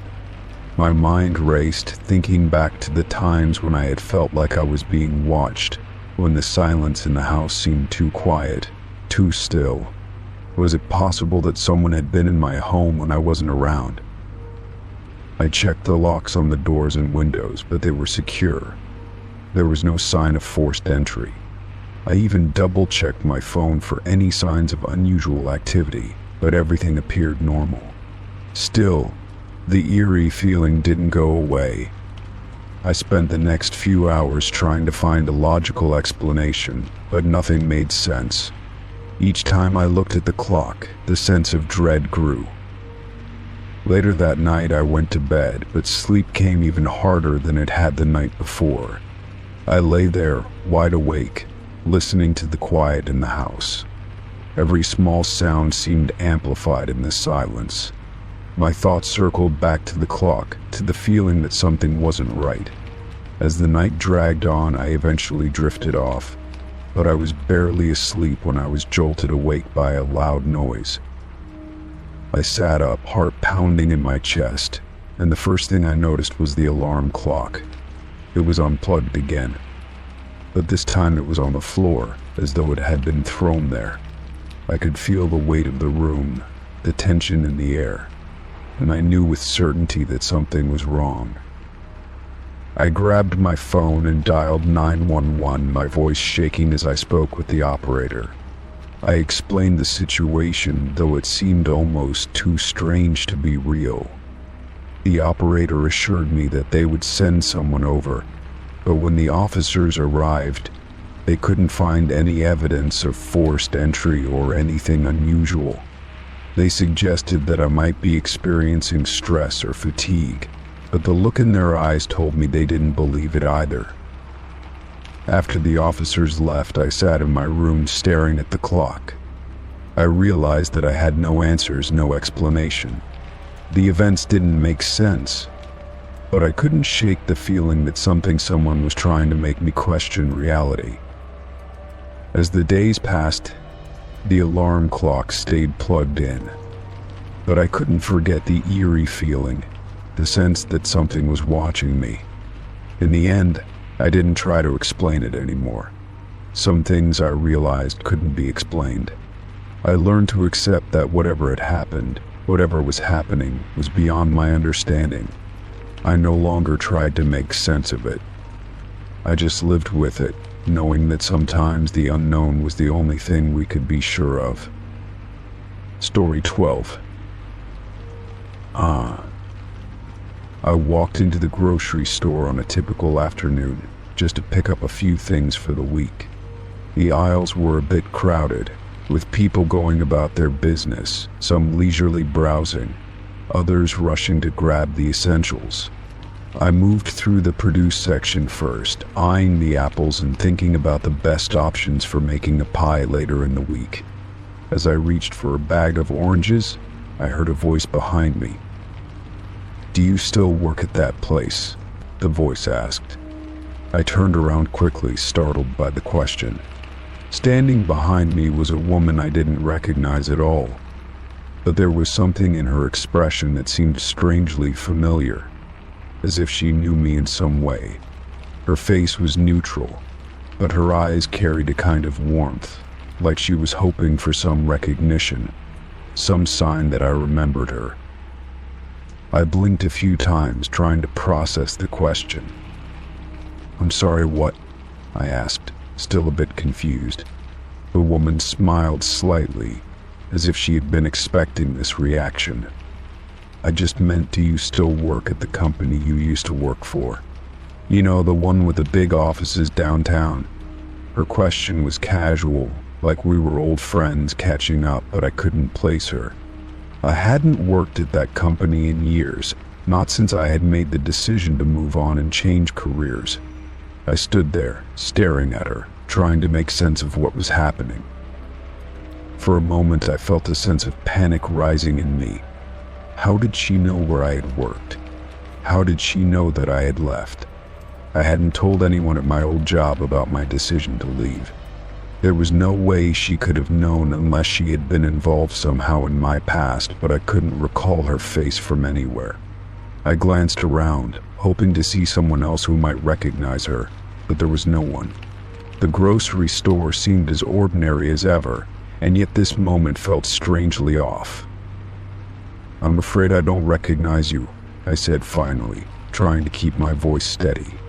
The woman's smile faltered slightly, but she didn't seem offended. Instead, she just nodded, as if she understood. "That's okay," she said softly, almost to herself. "It's been a long time, hasn't it?" Her words made me feel like I was being pulled into a memory I couldn't grasp. The question she had asked me about my old job had stirred something deep inside, but I couldn't pinpoint exactly what it was. For a few seconds, we both stood there in silence, just looking at each other. Her eyes were kind, but there was something else in them, something that hinted at a deeper connection, one I couldn't remember. "You used to work with me," she said suddenly, her voice soft but insistent. "Remember, we were on the same team. I was the one who always brought in donuts on Fridays." Her words hit me like a punch to the gut, and for a fleeting moment, I felt like I should remember her, like I should be able to place her immediately. I frowned, trying to make sense of her words. The team I had worked with all those years ago had been small, but there were so many faces, so many names I had long since forgotten. I tried to remember the Friday donut runs, the meetings we had shared, the way we all used to chat during lunch breaks, but none of it came back clearly. It was like trying to remember a dream that had slipped away as soon as I woke up. "I'm sorry, I really don't remember," I said, my voice quieter this time, almost apologetic. The woman looked at me for a moment, her gaze softening. "I guess it's been a long time, hasn't it?" she repeated, and there was a note of sadness in her voice now. She shook her head slightly, almost as if she were disappointed in herself. "I didn't mean to make you feel awkward. It's just, well, I thought maybe you'd remember." Her tone was gentle, but the way she spoke made me feel like she was closing a door that I hadn't even realized was open. I felt bad for not remembering her, for not being able to place her, but the more I thought about it, the more it seemed impossible. "I'm really sorry," I said, trying to ease the tension that seemed to hang between us. "I left that job years ago, and honestly, it feels like a lifetime ago. I've moved on to something different, and I don't keep in touch with anyone from there anymore." My words felt like they didn't quite capture the confusion and the guilt that I felt, but they were the best I could do. The woman nodded again, her expression neutral but not unkind. "I understand," she said, her voice steady. "I just thought you might remember." She hesitated for a moment before adding, "It's strange, isn't it? How time passes, how people just fade out of your life without you even realizing it." I nodded in agreement, my mind still spinning. It was true, time had a way of erasing things, people, even memories that once seemed so important. It was as if the world moved on, leaving behind traces of things you could no longer grasp. "I guess it is," I said softly, feeling a strange sadness wash over me. The woman smiled again, but this time it was more of a sad smile, as though she had accepted the reality of the situation. "Well, it was nice seeing you, even if you don't remember me," she said, her voice light again, though there was still a touch of melancholy in it. She turned to walk away, her movements smooth and graceful, and just like that, she was gone, disappearing into the crowd. I stood there for a moment longer, feeling a strange emptiness settle in my chest. Who was she? Why had she come up to me out of nowhere, asking about my old job, about a time I had left behind so many years ago? The questions lingered in my mind like an itch I couldn't scratch. I hadn't thought about that job in years, and yet here it was, brought up by a stranger who seemed to know more about me than I did about her. I finished my shopping in a daze, my mind preoccupied with that brief encounter. Every aisle seemed to stretch out endlessly, and I couldn't shake the feeling that something important had just happened. It wasn't just the woman's question or her strange familiarity, but the whole feeling of time slipping away, of things and people being forgotten, of things you thought you had left behind suddenly resurfacing. As I unpacked my groceries later that evening, I found myself thinking more about that job, about the people I had worked with, and about the life I had left behind. It was as if the past had come knocking on my door again, reminding me that no matter how much we try to move forward, some things will always be tethered to us. Maybe the woman was right. Time had a way of making people fade from our lives without us even realizing it. But even so, it didn't stop me from wondering if I had missed something important that I had forgotten along the way. I never saw the woman again, and I never did remember her. But every now and then, when I walk through the grocery store or catch a glimpse of something familiar, I find myself thinking back to that moment. Sometimes I wonder if I missed an opportunity, if there was something I should have done differently. But other times I realize that not all encounters are meant to be remembered, and maybe some things are just better left in the past. Time keeps moving forward, and with it we all go, leaving behind traces of who we were and who we used to be. Story 13. The night was quiet when I went to bed, as it often was. I had finished a long day of work, and everything felt normal. The world outside was dark, the kind of night where the silence is almost comforting. The usual noises of the neighborhood had faded into the background as I settled under the covers, but that feeling of comfort was soon shattered, though I didn't know it yet. It was some time after 2 a.m. when the sound of my phone vibrating on the nightstand woke me up. Blinking sleepily, I reached for it, groggy and unsure. The notification on the screen was from the security camera app. It said something had been detected outside my window. I wasn't exactly sure what that meant, but the words "motion detected" made me feel uneasy as I unlocked my phone and opened the app.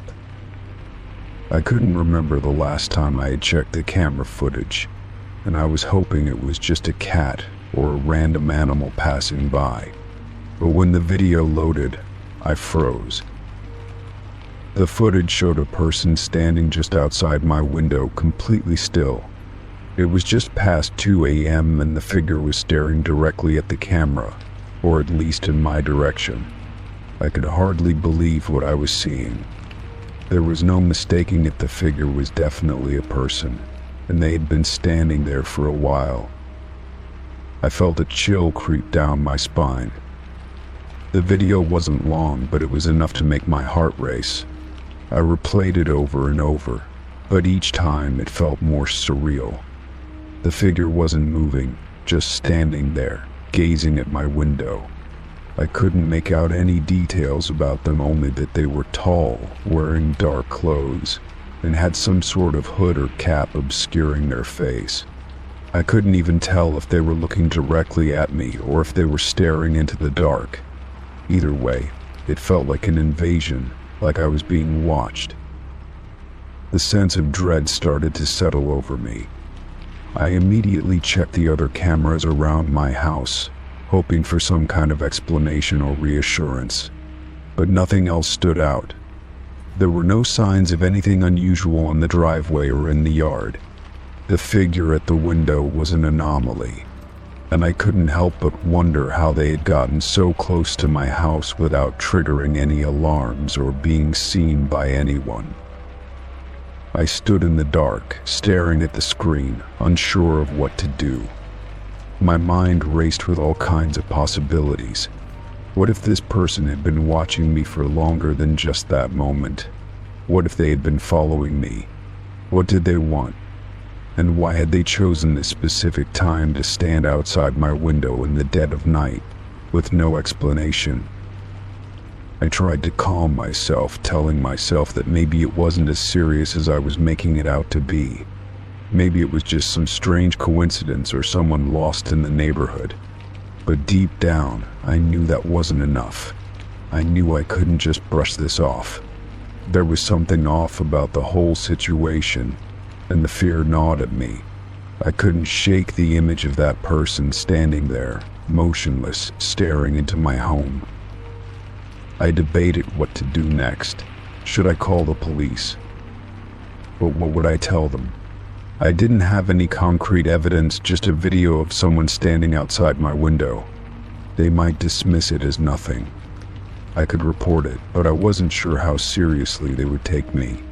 What if the person was long gone by the time they arrived?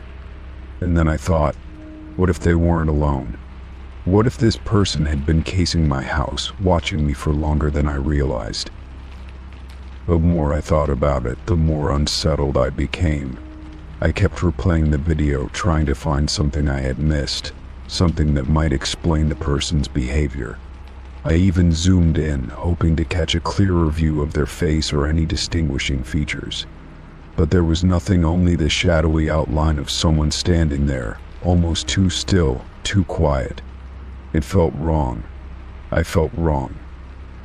It was as if I was trapped in a nightmare, unable to wake up, unable to shake off the feeling of being watched.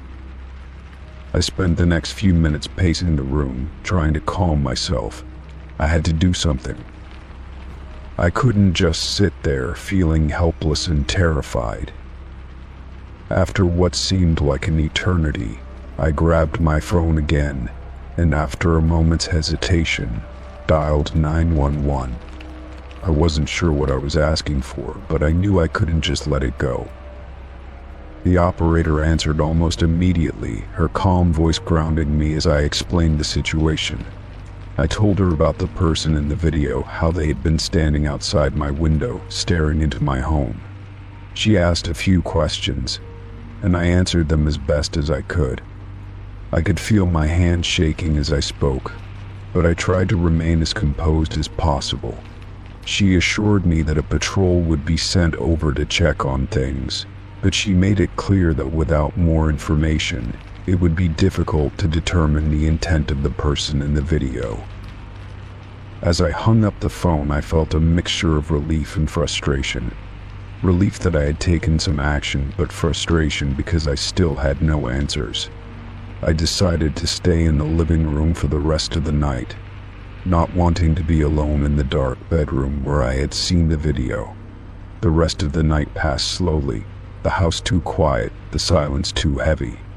The police arrived a short while later, their flashing lights illuminating the street in stark contrast to the calm darkness of the neighborhood. I explained everything again to them, showing them the footage from the security camera. They took a report, but there wasn't much more they could do without any further evidence. The officer assured me that they would keep an eye on the area, but in the end they couldn't guarantee anything. They told me to reach out if anything else happened. I thanked them, but as they left, I still felt unsettled. I kept checking the cameras, but nothing else happened that night. I couldn't help but wonder if the person was still out there, watching, waiting for the next opportunity. I had no way of knowing if this was an isolated incident or if it was part of something bigger. The fear that lingered in my chest didn't fade easily, and I couldn't shake the feeling that I was no longer in control of my own safety. As the days went by, I became hyper-aware of every small sound, every shift in the air. I found myself looking over my shoulder when I walked outside, scanning the neighborhood for any signs of movement. I started double-checking the locks on my doors and windows, always making sure everything was secure. Even with all the precautions, the unease never quite went away. The person at my window, the fear in my gut, all of it stuck with me like an itch I couldn't scratch. In the end, nothing more came of that night. The person never returned, and nothing unusual happened again, at least not in the same way. But I couldn't forget the feeling of being watched, the feeling that someone was out there, somewhere with no explanation. And though I went on with my life, there would always be a part of me that wondered if I had truly seen the last of that person, or if they were still lurking, waiting for their next chance. Story 14. The day had started like any other. The sun was just beginning to rise, casting a warm, golden hue across the streets as I walked to work. The hum of traffic was already filling the air, and the city was slowly waking up around me. I had my usual thoughts running through my head, the errands to run, the tasks to complete, the work waiting for me in the office. Nothing seemed out of the ordinary until I was about to cross the street. As I stepped off the curb, a man walked past me. He was tall, dressed in an old, faded coat, his face partially obscured by a hood. There was something about him that seemed off, but it wasn't until he spoke that I felt my stomach tighten. "It's almost time," he whispered under his breath as he brushed past me, his voice so low I almost didn't catch it. I turned to look at him, but he was already a few steps ahead, blending into the crowd, leaving me standing frozen in the middle of the sidewalk. I shook my head, dismissing the encounter as some strange fluke. People said strange things all the time, especially in a busy city like this. But something about his words stuck with me like an itch I couldn't scratch. What did he mean? It's almost time. Almost time for what? I tried to push the thought out of my mind, but it lingered. I tried to focus on getting to work, but my thoughts kept returning to that brief exchange. As I walked into the office building, I found myself constantly glancing over my shoulder, half expecting to see that man again. But the lobby was quiet, and the elevator ride up to my floor was uneventful. I tried to settle into my routine, but the words echoed in my mind. It's almost time. What did he know that I didn't? The more I thought about it, the more uneasy I felt. There was something about the way he had said it so deliberately, so cryptically, that made it impossible for me to ignore. By the time lunchtime rolled around, I was exhausted from the endless cycle of distraction. I had barely touched my work, and my thoughts were all over the place. I left the office building to get some fresh air, hoping it would help clear my mind. But as I stepped onto the sidewalk, I couldn't shake the feeling that I was being watched. I looked around, trying to dismiss the sensation, but there was no one in sight. Still, the nagging sense of unease wouldn't go away. I walked faster, eager to return to the safety of the office. The rest of the day passed in a blur, my mind constantly drifting back to the stranger's words. I tried to focus on my tasks, but each time I looked up, I couldn't help but feel like something was about to happen. The hours dragged on, and as the sun began to set, I found myself growing more and more restless. I checked the time, realizing that it was almost time to go home. But as I stood up to gather my things, I felt a cold shiver run down my spine. It wasn't a sensation I could explain. It was as if something had shifted in the air. a subtle change I couldn't pinpoint but could definitely feel. I made my way to the elevator, trying to shake off the strange feeling, but as I entered the car, I noticed something odd. The button for the ground floor was already pressed. I was the only one on the elevator, and no one had gotten on after me. So why was the button lit? I pressed it again, but it didn't turn off. It was as if someone had anticipated my arrival and already prepared for me to leave. I felt my heart race as the elevator descended, and I couldn't help but wonder if I was losing my mind. When the elevator reached the ground floor, the doors opened to reveal the same man from that morning. He was standing there, his back to me, staring out at the busy lobby. My stomach dropped as I took a step back, unsure of what to do. He hadn't noticed me yet, but I couldn't shake the feeling that he was waiting for me. I wasn't sure why, but in that moment, everything in my body screamed at me to turn around and leave. But my legs felt like they were made of stone, frozen in place. The man slowly turned his head, his eyes meeting mine. For a brief moment, I thought I saw a flicker of recognition in his gaze, but it was quickly replaced by something else, something unreadable. Without a word, he walked past me, his footsteps echoing in the quiet lobby. As he passed, he whispered again, "It's almost time." My pulse quickened as I watched him walk out of the building, disappearing into the crowd of people outside.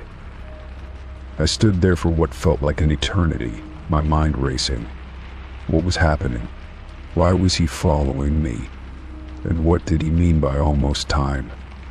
I had never seen him before, and yet it felt like he knew something about me, something I didn't understand. My legs finally gave out, and I sank onto a nearby bench, my breath shallow and fast. I needed answers, but I didn't know where to start.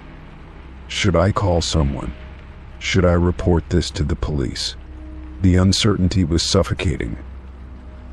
I stood up, determined to not let fear control me. I had to take control of the situation. I walked outside into the cool evening air, scanning the crowd for any sign of the man. There was no trace of him, no hint of where he had gone. It was as if he had disappeared into thin air. I tried to calm myself, telling myself that it was just a coincidence, just a strange interaction with a random person. But deep down, I knew that it was more than that. It couldn't just be a coincidence. As I walked home that night, the words "it's almost time" replayed in my head over and over again. I couldn't escape them. They seemed to be following me, lurking in the corners of my thoughts, refusing to let go. The city around me seemed different, somehow darker, more oppressive. I couldn't shake the feeling that something was about to happen, something big, and I wasn't ready for it. I finally arrived home, my heart pounding in my chest. I locked the door behind me almost too forcefully, and leaned against it for a moment, trying to catch my breath. The apartment felt empty, too quiet, and I felt like a prisoner in my own space. I didn't know who to turn to or what to do next. The man's words haunted me, and I couldn't escape the feeling that something was coming, something I wasn't prepared for. The rest of the night passed in a blur. I couldn't sleep, couldn't relax. Every little sound made me jump. Every shadow seemed to loom larger than it should. I didn't know who the man was, but I couldn't shake the feeling that he was connected to something much bigger. I had to figure out what was going on before it was too late. The clock was ticking, and I could feel it. The next morning, I woke up to a message on my phone. It was a text from an unknown number. My hand shook as I opened it, and my breath caught in my throat when I read the message. It was simple. "It's time." I didn't know what to do. The man's words had become a reality, and I had no idea what was coming. I could only hope that I would be ready when the time came. Story 15. It was a rainy afternoon when I found the postcard in my mailbox. The envelope was thin, flimsy, and lacked any indication of who had sent it. No return address, no markings or stamps other than the usual postmark from my hometown. It was strange, considering I hadn't lived there in over a decade. My curiosity piqued. I tore open the envelope and pulled out the postcard, expecting something more, something familiar. But when I flipped it over, I found nothing, no message, no signature, just a blank white surface. At first, I thought it was some sort of mistake. Maybe it had been sent to the wrong address or was part of a marketing campaign that had gone wrong. But something about it didn't sit right with me. I held the postcard in my hand, turning it over again and again, searching for any clue that might explain its arrival. But there was nothing, just the same blank surface. I stared at it for several moments, trying to make sense of it, but the longer I looked, the more unsettling it became. I set the postcard down on the kitchen counter and tried to shake off the sense of unease that was creeping up on me. After all, it could be nothing, just a mistake or a random piece of mail that had somehow found its way into my hands. I moved on with my day, but the postcard stayed in the back of my mind, nagging at me, pulling my thoughts back to it every few minutes. It was odd enough that someone from my past had sent me something, but the fact that it was completely blank only made it more strange. Why send a postcard at all if there was nothing to say? The following day, I found myself thinking about it again. I couldn't shake the feeling that the postcard was trying to tell me something, even if I couldn't figure out what. I decided to visit my hometown the next weekend, not really knowing why. Maybe I needed some sort of closure, or maybe I just wanted to retrace old footsteps. Whatever the reason, I found myself on the road that Saturday morning, the postcard still tucked in my bag as I drove through the familiar streets of my youth. The town hadn't changed much in the years I had been gone. The same small stores lined the main street, their faded signs almost exactly as I remembered them. The houses, old and weathered, still stood proudly, some with fresh coats of paint, others with peeling shingles. It was as if time had slowed down here, the place caught in a perpetual loop of the past. I drove past the house where I grew up, the one with the big oak tree in the front yard that I had climbed so many times as a child. It seemed smaller now, more run down than I remembered, but it still felt like home. I parked near the old diner where I used to hang out with friends after school. The neon sign was buzzing, and the smell of fresh coffee wafted through the air as I pushed open the door. The bell above it jingled softly, and I was greeted by the waitress, who looked at me with a look of recognition but didn't say anything. She must have known I was one of the kids who used to stop by all the time, but that was years ago, and the connection between us seemed distant, almost faded. "Coffee?" she asked, her voice warm but tinged with the same casual indifference that everyone in the town seemed to share now. I nodded, taking a seat by the window. I could see the streets outside, the same roads that I had walked as a teenager, now looking more worn and forgotten. I hadn't realized how much I had left behind until I returned. As I sat there, sipping my coffee, I couldn't help but feel a pull toward the town, toward the memories that still lingered. I had left to start a new life, to chase something bigger. But there was something about this place that made me feel anchored, as though a part of me had never truly left. The postcard still weighed heavily on my mind. Who could have sent it? Why blank? I needed to figure this out. After finishing my coffee, I decided to take a walk around town. The weather had cleared, and the rain had left a soft sheen on the streets, making everything look shiny and new. I passed the old library, the park where I had spent countless summer afternoons, and the corner store where I had bought my first pack of gum.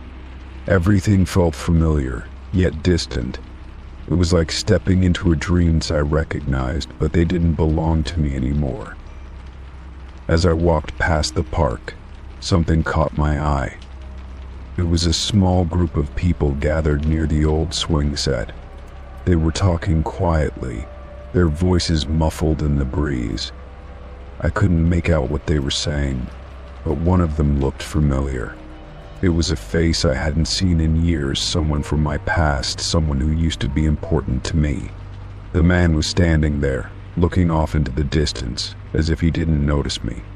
But there was something in his eyes, something that made my heart skip a beat. It was as if he knew me, as if he was waiting for me to remember him. I took a few steps closer, trying to see if he would turn around. But before I could get any closer, he turned and walked away. The others remained behind, still talking in low voices, but I felt the urge to follow him. Without thinking, I moved toward the direction he had gone. I wasn't sure what I was hoping to find, but something told me this was connected to the postcard, that this was the answer I had been looking for. I followed him for what felt like miles, down alleyways and through streets I hadn't seen in years. Every now and then I would catch a glimpse of him, but he never seemed to notice me. The sun was starting to set when I finally found him standing outside an old, dilapidated building. It was one I had never seen before. The windows were broken, the door hanging off its hinges. It looked abandoned, but somehow I knew this was where I was meant to be. I took a deep breath and approached the man. He didn't turn around, but I felt the weight of his presence as though he had been waiting for me all along. "What are you doing here?" I asked, my voice barely a whisper. He finally turned to face me, and his eyes locked onto mine. "I was wondering when you'd remember," he said, his voice soft but full of something I couldn't quite place. "You've been avoiding this for a long time." He paused, and for a moment, I thought I saw a flicker of something in his eyes, a mixture of sadness and understanding. "You were supposed to stay, you know. This place, it was always meant to be your home." His words hung in the air, and for the first time, the meaning of the postcard began to sink in. The blankness wasn't a mistake. It was a message, a silent call to return, to remember what I had left behind. This town, these streets, these people, they were all a part of me, and I had been running from it for years. The postcard had been a reminder, a way for the past to reach out and pull me back. "I didn't want to come back," I said, my voice trembling. "I thought I had moved on. I thought I had outgrown this place." The man's gaze softened. "You can never really leave, not entirely. You're a part of it, just as much as it's a part of you." I didn't know what to say, so I stood there in silence, feeling the weight of his words settle over me. Slowly I turned and looked at the building, at the memories it held. The postcard, the strange man, the town itself, it all made sense now. I wasn't meant to escape my past, I was meant to embrace it. As I stood there, taking in the familiar sights of the town, I realized that this was where I belonged. Not because I had to, but because it was a part of who I was. And maybe, just maybe, it was time to stop running. Story 16. It had been a routine day, nothing out of the ordinary. I had spent the morning catching up on work, answering emails, and going through a few errands. By the time the afternoon rolled around, I was feeling the exhaustion from a busy week. I picked up my phone to check the time and noticed a notification that my GPS history had been updated. For some reason, I felt a little uneasy. Maybe it was because of the early hours I had kept lately, or perhaps it was just the weight of a long week catching up with me. Either way, I opened the app without much thought. What I saw when the map loaded left me confused. My phone's GPS history showed a location I had never been to. I stared at the screen for a moment, trying to make sense of it. The pinpointed location was just a few miles from my apartment, but I didn't recognize it. The street names were unfamiliar, and the place didn't resemble anything I had ever passed by on my usual routes. I tried to recall if I had visited any place near that area recently, but nothing came to mind. I had no recollection of being there at all. I began to scroll through the timeline to see if there was a mistake, or if something had triggered the GPS to record an unknown location. The date listed next to the entry was a day I could clearly recall. I had spent the entire day at home, working, and then gone to the gym later in the evening. I hadn't gone anywhere near the place marked on the map. It was completely outside my usual routines. Maybe the app had malfunctioned, or perhaps I had accidentally activated the GPS while handling the phone, but this felt different. There was a sinking feeling growing in my chest, and the sense of confusion began to settle into something darker. I opened my location settings and tried to check if anything was off. My GPS history didn't list any other locations outside of the usual ones: work, home, the gym, and places I frequented.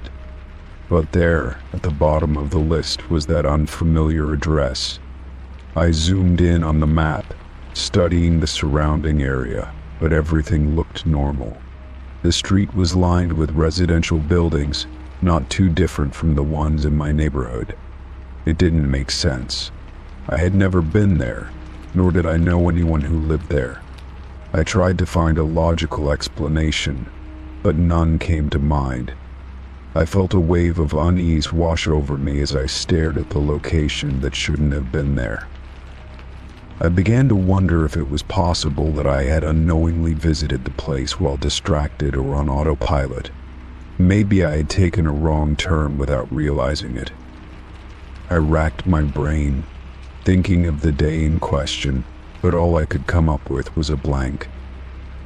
The timeline didn't match up with anything I remembered. My phone's GPS didn't lie, so how was this possible?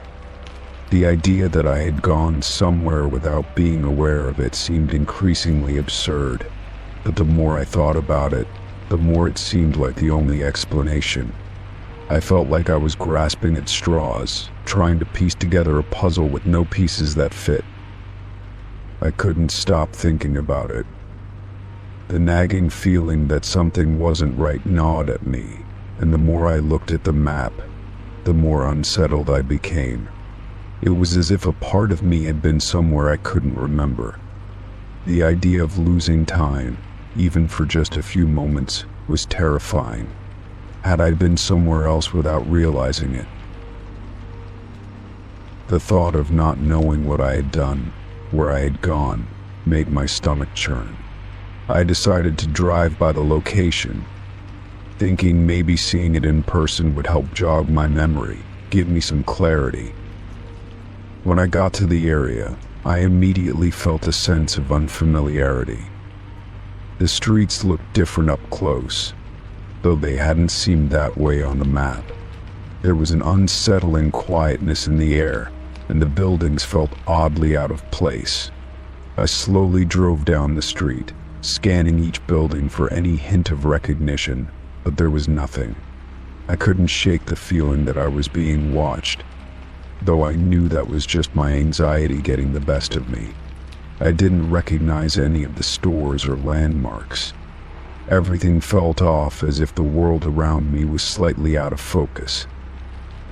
I circled the block a few more times, hoping to see something, anything, that would trigger a memory, but nothing came. I parked my car on a nearby street and got out, walking a little further into the neighborhood, trying to get a better sense of where I was. The longer I stayed, the more unsettled I felt. There was something about this place that didn't sit right with me, something I couldn't put my finger on. It was as if I was in a place that didn't belong to me, a place where I had no business being. As I walked, I passed by a few people walking their dogs, and I tried to focus on them, hoping the distraction would clear my mind. But I couldn't help but notice the way they glanced at me, almost like they knew I didn't belong. It was the kind of look you give someone when you can tell they're out of place, even if they don't realize it themselves. I shook it off, telling myself I was overthinking everything, but the discomfort lingered. I felt a sense of being lost in a place I had never been, yet the GPS history on my phone insisted that I had been here before. I decided to head home, trying to push the strange feeling away. The drive back was uneventful, but the unease that had settled in my chest wouldn't go away. It was like a cloud that followed me, hanging over my head no matter how much I tried to ignore it. I couldn't explain why I had visited that place, or why my phone was showing something that didn't match up with my memories. I tried to tell myself it was just a glitch, but deep down I knew that wasn't the case. The next few days passed in a haze, and I couldn't shake the feeling that something had happened, something I couldn't remember. I checked my phone again, hoping to find some explanation. But the location was still there, and nothing had changed. It was as if the whole event had been erased from my mind, yet it had been documented on my phone, as if it were a normal occurrence. I thought about the people I had seen in the neighborhood, the way they looked at me as if I didn't belong. Had I somehow made my way there in some sort of trance, or was there something more sinister at play? Despite all my attempts to rationalize it, I could find no answers. I had no idea how or why I had ended up in that location. But the feeling that something was off only grew stronger with time. My phone's GPS history didn't lie. I had been there, but why couldn't I remember it? It was like a part of my life had been missing, erased somehow, and I wasn't sure I wanted to know what that meant. So I let the question sit in the back of my mind, unresolved, trying to move forward as best as I could. But each time I looked at my phone, the history stared back at me, a constant reminder that I wasn't in control of everything I thought I knew. Story 17. The morning was like any other when I walked to my mailbox, expecting to find the usual mix of bills, advertisements, and perhaps a letter from a friend or family member. The sun had just begun to peek through the clouds, casting a soft glow over the quiet neighborhood. I reached for the handle of the mailbox, the familiar sound of its creaking door opening echoing in the stillness of the early hour. My fingers brushed against a crisp, freshly delivered newspaper, and I pulled it out, ready to sift through the usual clutter. But as I lifted the paper, I noticed something strange. It wasn't just a typical newspaper. There was something off about it, something unsettling. The front page looked ordinary enough, filled with headlines about local events and national stories. But as I flipped it open, my gaze was immediately drawn to a specific article, one that I hadn't noticed before. It was a small section on the left side of the page, tucked between the weather report and a local sports update. The headline read, "Missing person, search efforts intensify."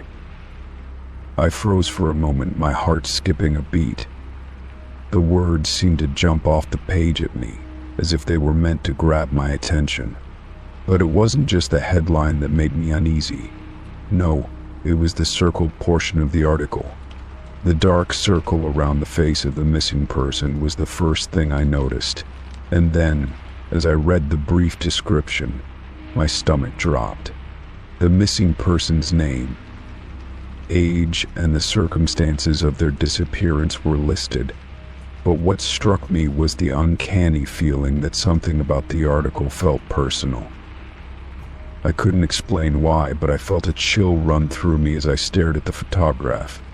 The person in the picture looked vaguely familiar, though I couldn't place where I had seen them before. There was no way I could have known them, not from the description or the photograph. Still, the sensation of recognition lingered in the back of my mind, gnawing at me. The hairs on the back of my neck stood up, and I felt as if someone were watching me. I turned the page to see if there was more information, but the newspaper had no further details about the missing person.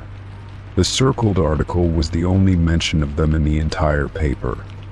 I scanned the page again, hoping to find an explanation, some clue as to why this article had been placed in my mailbox. It made no sense. I didn't subscribe to this newspaper. In fact, I couldn't even remember the last time I had received one at all. Why was this here? The newspaper felt heavier in my hands as I stood there, still frozen in place. I glanced around the neighborhood, half expecting to see someone watching me from one of the windows. There was no one. The street was quiet, and the only sounds were the distant chirping of birds and the hum of the early morning traffic. I stood there for a few more moments, trying to shake the uneasy feeling that had settled in my chest. But no matter how hard I tried, I couldn't ignore the sense of dread that hung over me. I walked back into my apartment, newspaper still in hand, my mind racing. What was going on? Who would leave this for me, and why? As I sat down at my kitchen table, I stared at the article again. I couldn't shake the feeling that the missing person's face was somehow linked to something I had experienced before, something I couldn't quite recall. The sensation of familiarity was unnerving, and it made me feel as if I were on the edge of a memory, one that I couldn't quite grasp. I decided to search online for more information about the missing person, hoping that I might find something to explain the strange feeling that was growing inside me. I typed the name into the search bar and scrolled through the results, my heart pounding in my chest. Most of the articles were about the search efforts, the community coming together to find the missing individual. But there was nothing that explained why I had received this newspaper, or why it felt so personal to me. It was then that I noticed something odd in one of the search results. A comment under a news article stood out. It simply said, "I saw them at the store last week. They were looking for someone." The comment was timestamped just a few days ago, and it made me feel even more uneasy. I clicked on the link, hoping to find more context, but the page had been taken down. It was as if someone was trying to erase any trace of the information. The silence in my apartment was deafening as I stared at the screen. My thoughts were racing now, trying to make sense of the strange chain of events. I looked back at the circled article, my mind trying to connect the dots. There was something I was missing, something I hadn't noticed. Maybe the answer was right in front of me. I decided to go outside for a walk, hoping that the fresh air would clear my mind.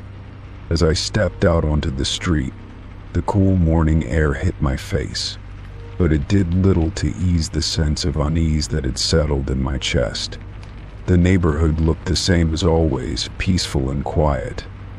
But as I walked, I began to feel like I wasn't alone. Every so often I would glance over my shoulder, half expecting to see someone following me, though I never did. I reached the corner store, a small local shop I visited regularly. As I stepped inside, the bell above the door jingled, and the familiar smell of coffee and baked goods greeted me. I smiled at the cashier, but as I glanced around the store, something caught my eye. There, on a bulletin board near the entrance, was a missing person flyer. It was the same person from the article, the same face. My breath caught in my throat, and I walked closer, my heart racing. The flyer was nearly identical to the newspaper article, except this time there was more information. The missing person's name, age, and a description of the clothing they were wearing when they disappeared. But there was something else written at the bottom that sent a wave of cold through me. It read, "Last seen at the local coffee shop. Please contact us with any information." I stood there, frozen in place, staring at the flyer. It felt like the world had shifted beneath me. I had been to that coffee shop countless times, and now this missing person was somehow connected to a place I visited regularly. My hands trembled as I reached out to touch the flyer, and the clerk behind the counter gave me a strange look. I quickly pulled my hand back and turned to leave, my mind reeling. As I walked back to my apartment, I couldn't shake the feeling that I was being drawn into something larger than myself, something I couldn't control. The newspaper, the flyer, the strange sense of recognition, it all felt like a puzzle that was slowly unfolding before me. But I still couldn't see the bigger picture. Why was I being involved in this? The rest of the day passed in a blur. I couldn't focus on anything. My mind kept drifting back to the missing person and the feeling that I was somehow connected to them, even though I had no idea how. I wanted to ignore it, to forget about the whole thing, but I couldn't. It felt too real. That evening, as I sat in my living room, the phone rang. I jumped at the sound, my heart pounding in my chest. I hesitated for a moment before answering, my voice shaky as I said, "Hello?" There was no response, just the faint sound of breathing on the other end of the line. Then, finally, a voice spoke. "They're watching," the voice said, and before I could react, the line went dead. I dropped the phone, my hands trembling. I knew without a doubt that the voice on the other end of the line was connected to everything that had been happening. The newspaper, the flyer, the comment online. It was all part of something I didn't understand, something I couldn't escape. The feeling of being watched, of being part of something larger, had become too overwhelming. I was no longer just a bystander. Something was coming for me, and I had no idea how to stop it. Story 18. It was a quiet Saturday morning when I decided to take a walk in the local park.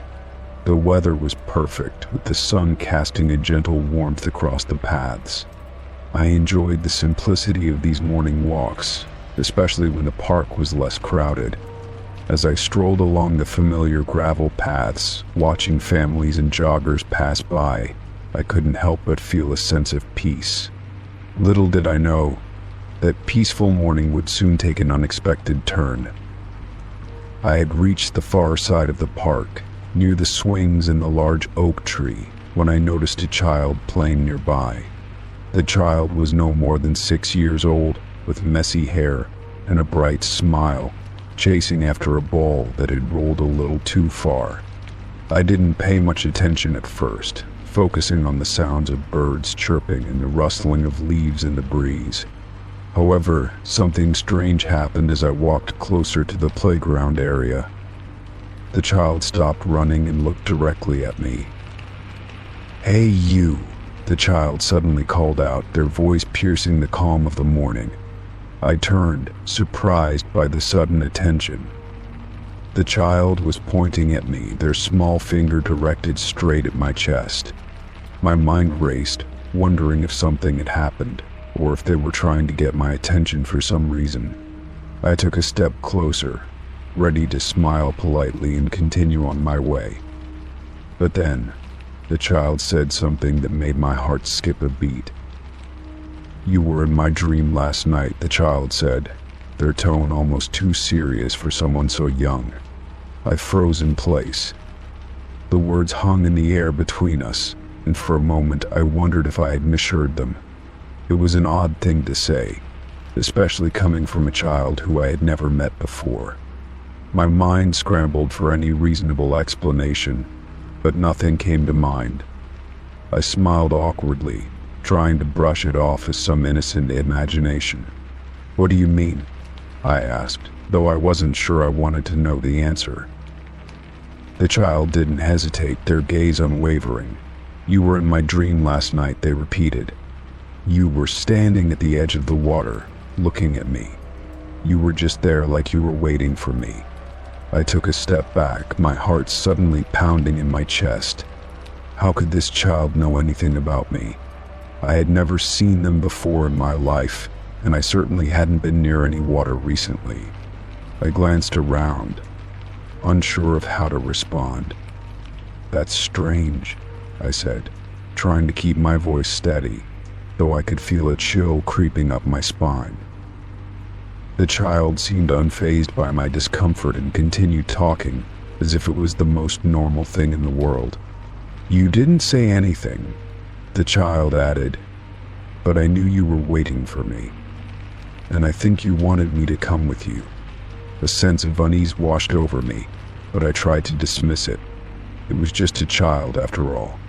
Maybe they had seen someone who resembled me, or maybe it was all part of a vivid dream that they had no way of understanding. Still, the feeling that something was off lingered, gnawing at me. "Are you sure it was me?" I asked, though I felt silly asking such a question. The child nodded eagerly. "Yes, it was you. I know it was you," they said with the certainty that only a child could have. "I remember your face. You were looking at me like you wanted me to come to you, but I didn't." The words struck me like a punch to the gut. The idea of a child dreaming about me, of all people, felt unsettling. I glanced around again, hoping for some explanation, but all I saw were the other parkgoers going about their business. "Why do you think I was in your dream?" I asked, trying to keep the conversation going, though I was beginning to feel uncomfortable. The child shrugged and gave me a curious look. "I don't know. Maybe it was a sign. You looked like you wanted something from me." The way they said it made my stomach churn. I had no idea how to respond to that, so I forced a smile and nodded politely. "Well, maybe it was just a dream," I said, though the doubt in my voice betrayed me. The child seemed to accept this, and after a moment they turned back to the swings, running off without another word. I stood there for a long while staring after the child. My mind was racing, trying to make sense of the encounter. How could a child, someone I had never met, know anything about me? How could they describe something so specific, like standing at the edge of water, waiting for them? It didn't make sense. I tried to shake off the feeling that something had just happened, something I couldn't explain. I took a deep breath, trying to steady myself, but the unease stayed with me, lingering in the back of my mind. As I continued my walk, I couldn't help but replay the conversation over and over in my head. The child had seemed so certain, so sure that they had seen me in their dream. But what was even stranger was the sense of familiarity that had washed over me when they spoke. There was something in the way they described the dream that felt eerily familiar, like I had been to that place before. I had never stood by any water, waiting for anyone, at least not in this lifetime. But the child's words made me question whether I had ever been there, in that dream, waiting for them. That night, I lay in bed, staring at the ceiling, unable to sleep. The child's words replayed in my mind like a broken record. "You were in my dream last night." I tossed and turned, unable to shake the feeling that something important was being kept from me, something I couldn't quite grasp. I thought about the possibility of dreams being more than just random images in our minds. What if there was more to it, some kind of connection between people, something beyond the physical world? I woke up the next morning with a sense of unease still hanging over me. The dream, the child's words, it all felt like something I needed to understand. I decided to return to the park later that day, hoping that the fresh air would help clear my mind. As I walked down the familiar paths, I felt a sense of déjà vu. It was like I had been here before, walking down the same path, just as I had in the child's dream. But how was that possible? I couldn't remember ever walking here in this way, not in any real sense. When I reached the area near the swings again, I stopped and looked around, trying to find any clue that would help me make sense of what had happened. That's when I noticed something that made my heart stop.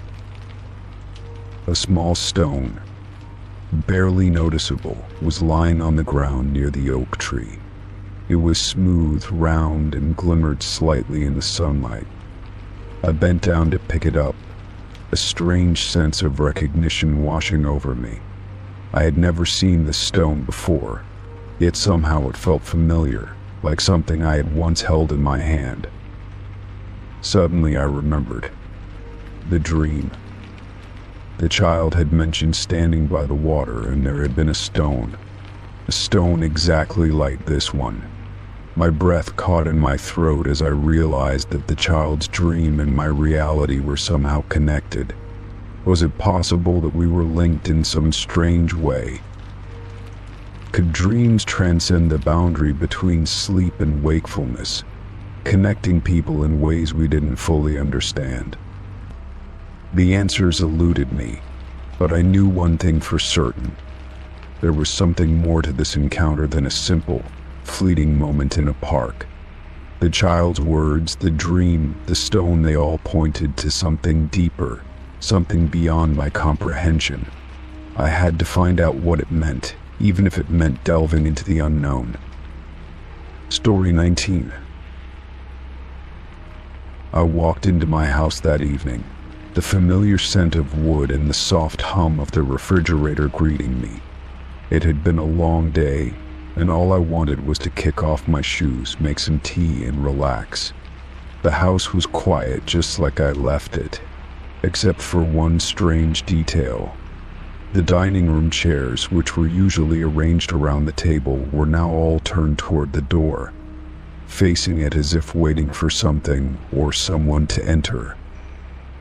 I stood in the doorway, staring at the scene in disbelief. There was no explanation for it. I lived alone, and I hadn't had anyone over in the past few days. The chairs were placed at odd angles, some of them tilted slightly, as if they'd been moved deliberately but with haste. I glanced around the room, hoping to find some kind of sign, something to explain why this was happening. But everything else seemed normal. The floorboards creaked under my feet as I slowly approached the table, my mind racing with questions. I couldn't shake the feeling that something was wrong, like a quiet tension in the air that hadn't been there before. I stood there for a moment, debating whether I should move the chairs back or leave them as they were. It didn't feel like a prank, but it was too eerie to ignore. The idea of someone having been inside my house while I was gone made my skin crawl, but there was no sign of forced entry. No broken windows, no footprints in the dust. I wasn't sure what I was hoping to find, but I knew that whatever it was, I had to make sense of it. Carefully, I approached the first chair closest to the door, my fingers brushing against the backrest.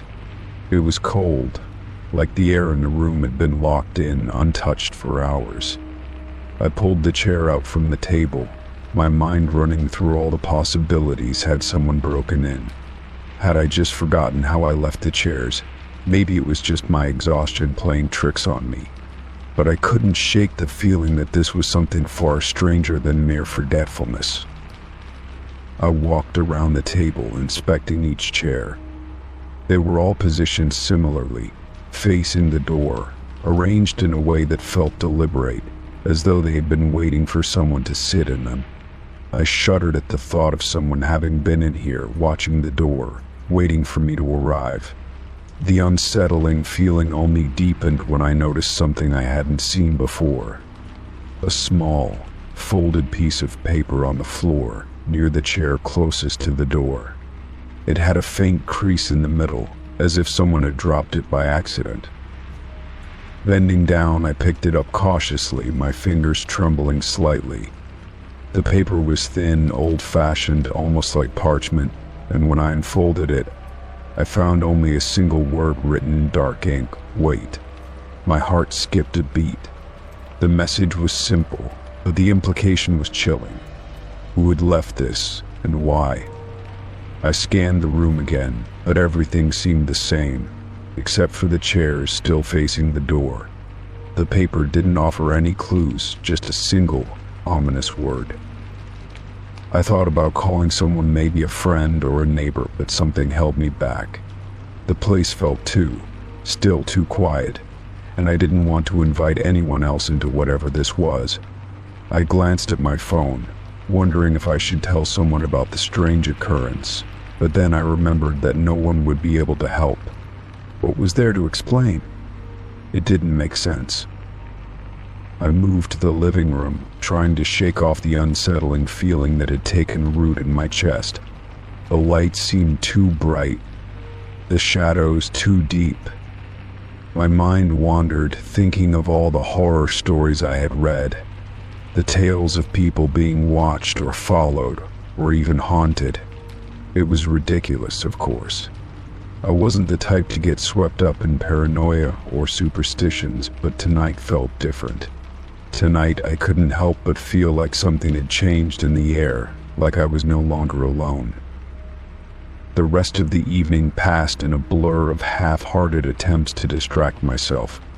I tried to eat dinner, but the food tasted bland, and I couldn't stop glancing at the dining room, where the chairs still sat, all facing the door. As the night wore on, I finally decided to turn in early. I locked the doors, checked the windows, and made sure everything was secure. But when I climbed into bed, the image of those chairs waiting for something or someone stayed with me. Sleep didn't come easily. Every time I closed my eyes, I kept seeing the room, the chairs, the single word on the paper. Was I imagining things? Had I missed something earlier, some sign that could have explained it all? Or was it simply a trick of the mind, a product of my tiredness? I turned over and over in the bed, trying to make sense of it, but nothing felt right. My mind kept returning to the same thought: who or what was waiting for me? In the morning, I woke up with a sense of dread that I couldn't shake. The house was quiet, too quiet, and for a moment, I wondered if maybe the whole thing had been a bad dream.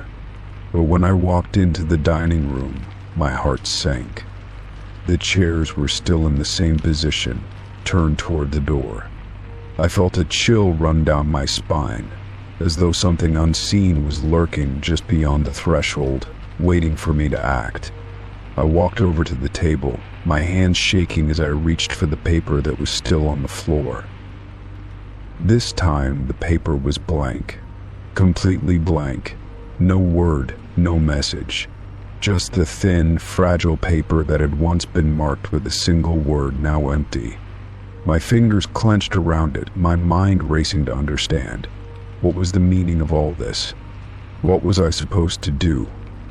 I felt like I was being pulled into something I couldn't control. The air in the room grew heavier, thick with the weight of uncertainty. I turned around, facing the door, my pulse quickening. It was as if something or someone was standing on the other side, waiting. I wanted to open the door, to confront whatever was waiting for me, but fear held me back. I didn't know what I would find. Would it be answers? Or would it be something I wasn't ready to face? I took a deep breath, trying to steady myself. Maybe this was some kind of test, a strange game with no rules. Or maybe it was a message, something beyond my understanding, trying to tell me something important. But as I stood there, I realized that I had already been through it all: the chairs, the paper, the waiting. The real question now was whether I was ready to face whatever came next. With a determined step, I moved toward the door. Each movement felt slow, deliberate, as though I were stepping into a new chapter of my life. The chairs no longer seemed like an eerie reminder of something lost. They were just chairs, and I was ready to move past whatever had been. Whatever this was, it was over.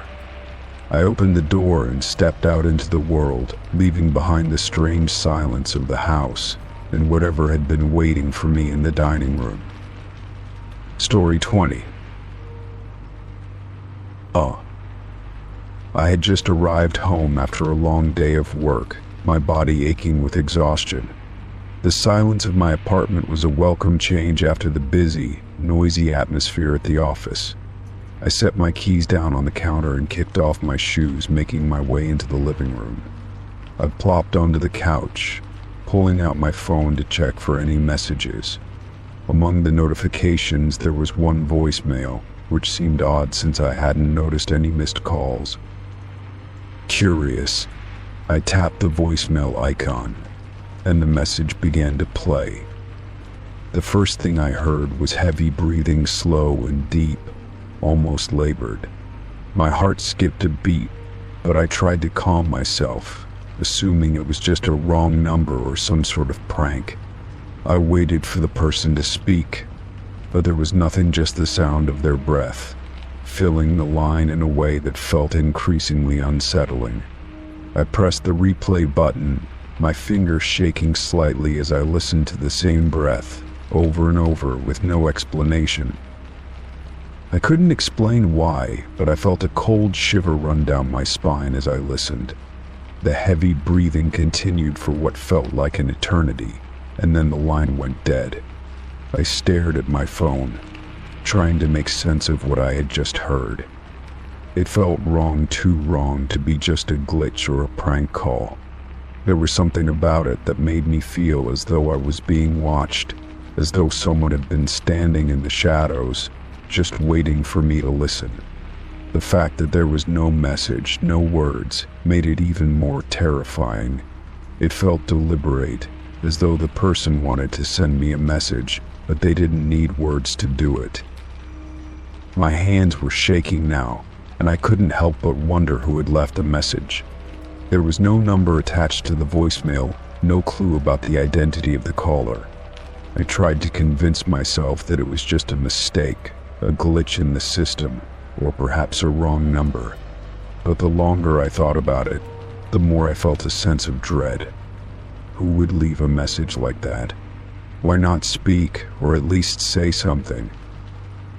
The silence after the breathing felt intentional, almost like an invitation to dig deeper into something that I wasn't ready to face. I decided to check my voicemail settings, hoping for some sort of clue that would explain the strange call. I scrolled through the settings, hoping to find any information about the unknown number, but there was nothing. The voicemail simply showed the date and time of the call, but no number, no name, just the unsettling breathing. It felt as though the caller had deliberately hidden their identity. I went through the list of recent calls on my phone, but none of them stood out as suspicious. It was just a normal day of calls and messages from friends, family, and work. I tried to push the eerie voicemail out of my mind, telling myself it was just a mistake or a prank. But the moment I closed my eyes, I could still hear that heavy breathing. It echoed in my thoughts, making it impossible to sleep. I tossed and turned for hours, the sound of it becoming louder in my mind, until I finally gave up on trying to sleep. I got out of bed and grabbed my phone, hoping for some sort of distraction, but all I could think about was that voicemail. As the night passed into early morning, I decided to visit a friend, hoping to take my mind off the voicemail. I needed someone to talk to help me understand what was happening. I didn't want to seem paranoid, but I couldn't shake the feeling that something was wrong. I arrived at her place, and after a brief greeting, I explained the situation, showing her the voicemail. She listened quietly, her brow furrowing as she heard the breathing. "That's really strange," she said after a moment. "Have you tried calling the number back?" I shook my head. "There's no number. It's just the voicemail, no caller ID or anything. It doesn't make sense." She looked thoughtful for a moment before suggesting, "Maybe it's just someone messing with you.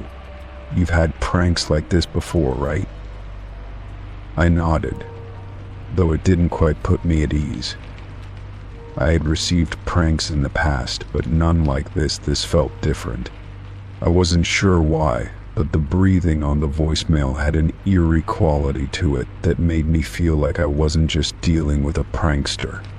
I felt as if I was being drawn into something, like I was supposed to understand the message but couldn't quite piece it together. I stayed at my friend's house for a few hours, trying to distract myself with conversation and small talk, but I couldn't stop thinking about the voicemail.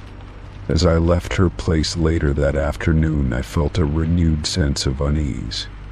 I decided to go to the police, thinking maybe they could help track the unknown number. But when I explained what had happened, they seemed dismissive. "There's not much we can do unless there's a direct threat," one of the officers said. "It could be a prank, or maybe a wrong number. Without any concrete information, there's nothing we can really investigate." Their response left me feeling empty and even more alone. I had hoped that someone would take me seriously, that someone would understand how unsettling the situation was. But instead, I was left with the nagging feeling that I was on my own in this, that I would have to figure it out by myself. The next few days passed uneventfully, but I couldn't shake the feeling that something was about to happen. I kept my phone close, checking for any new messages, but there were none. The strange voicemail seemed like a distant memory, though the feeling of being watched never fully left me. Every time I closed my eyes, I could still hear the breathing, just faintly in the back of my mind. It became a constant companion, haunting me in a way that I couldn't explain. One evening, as I sat at home scrolling through social media, I received another voicemail. My heart skipped a beat as I saw that it was from an unknown number. I hesitated for a moment, unsure if I should listen, but my curiosity got the better of me. I tapped the voicemail icon, bracing myself for whatever was coming. The breathing started again, heavy and slow, just like the first message. But this time it was different. The breathing was more frantic, more urgent, as if the person was struggling to speak. I felt a cold shiver crawl down my spine as I listened. The breathing seemed to grow louder, almost as though it was right next to me. Then, just as I was about to hang up, I heard something, a whisper, barely audible but unmistakable. "I'm closer than you think." I sat frozen, my heart racing as I tried to process what I had just heard. Who was this person? How did they know where I was? And why were they targeting me? The words sent a rush of panic through my chest. I glanced around the room, half expecting to see someone standing in the shadows watching me. But there was nothing. Only the emptiness of the room and the growing sense of dread that filled the air. I hung up the phone, my hands shaking. The voice on the voicemail wasn't just a stranger, it was someone who knew something about me. Someone who had been watching me. The message was clear now. They were closer than I had realized, and I wasn't safe. I immediately called the police again, my voice trembling as I explained what had happened.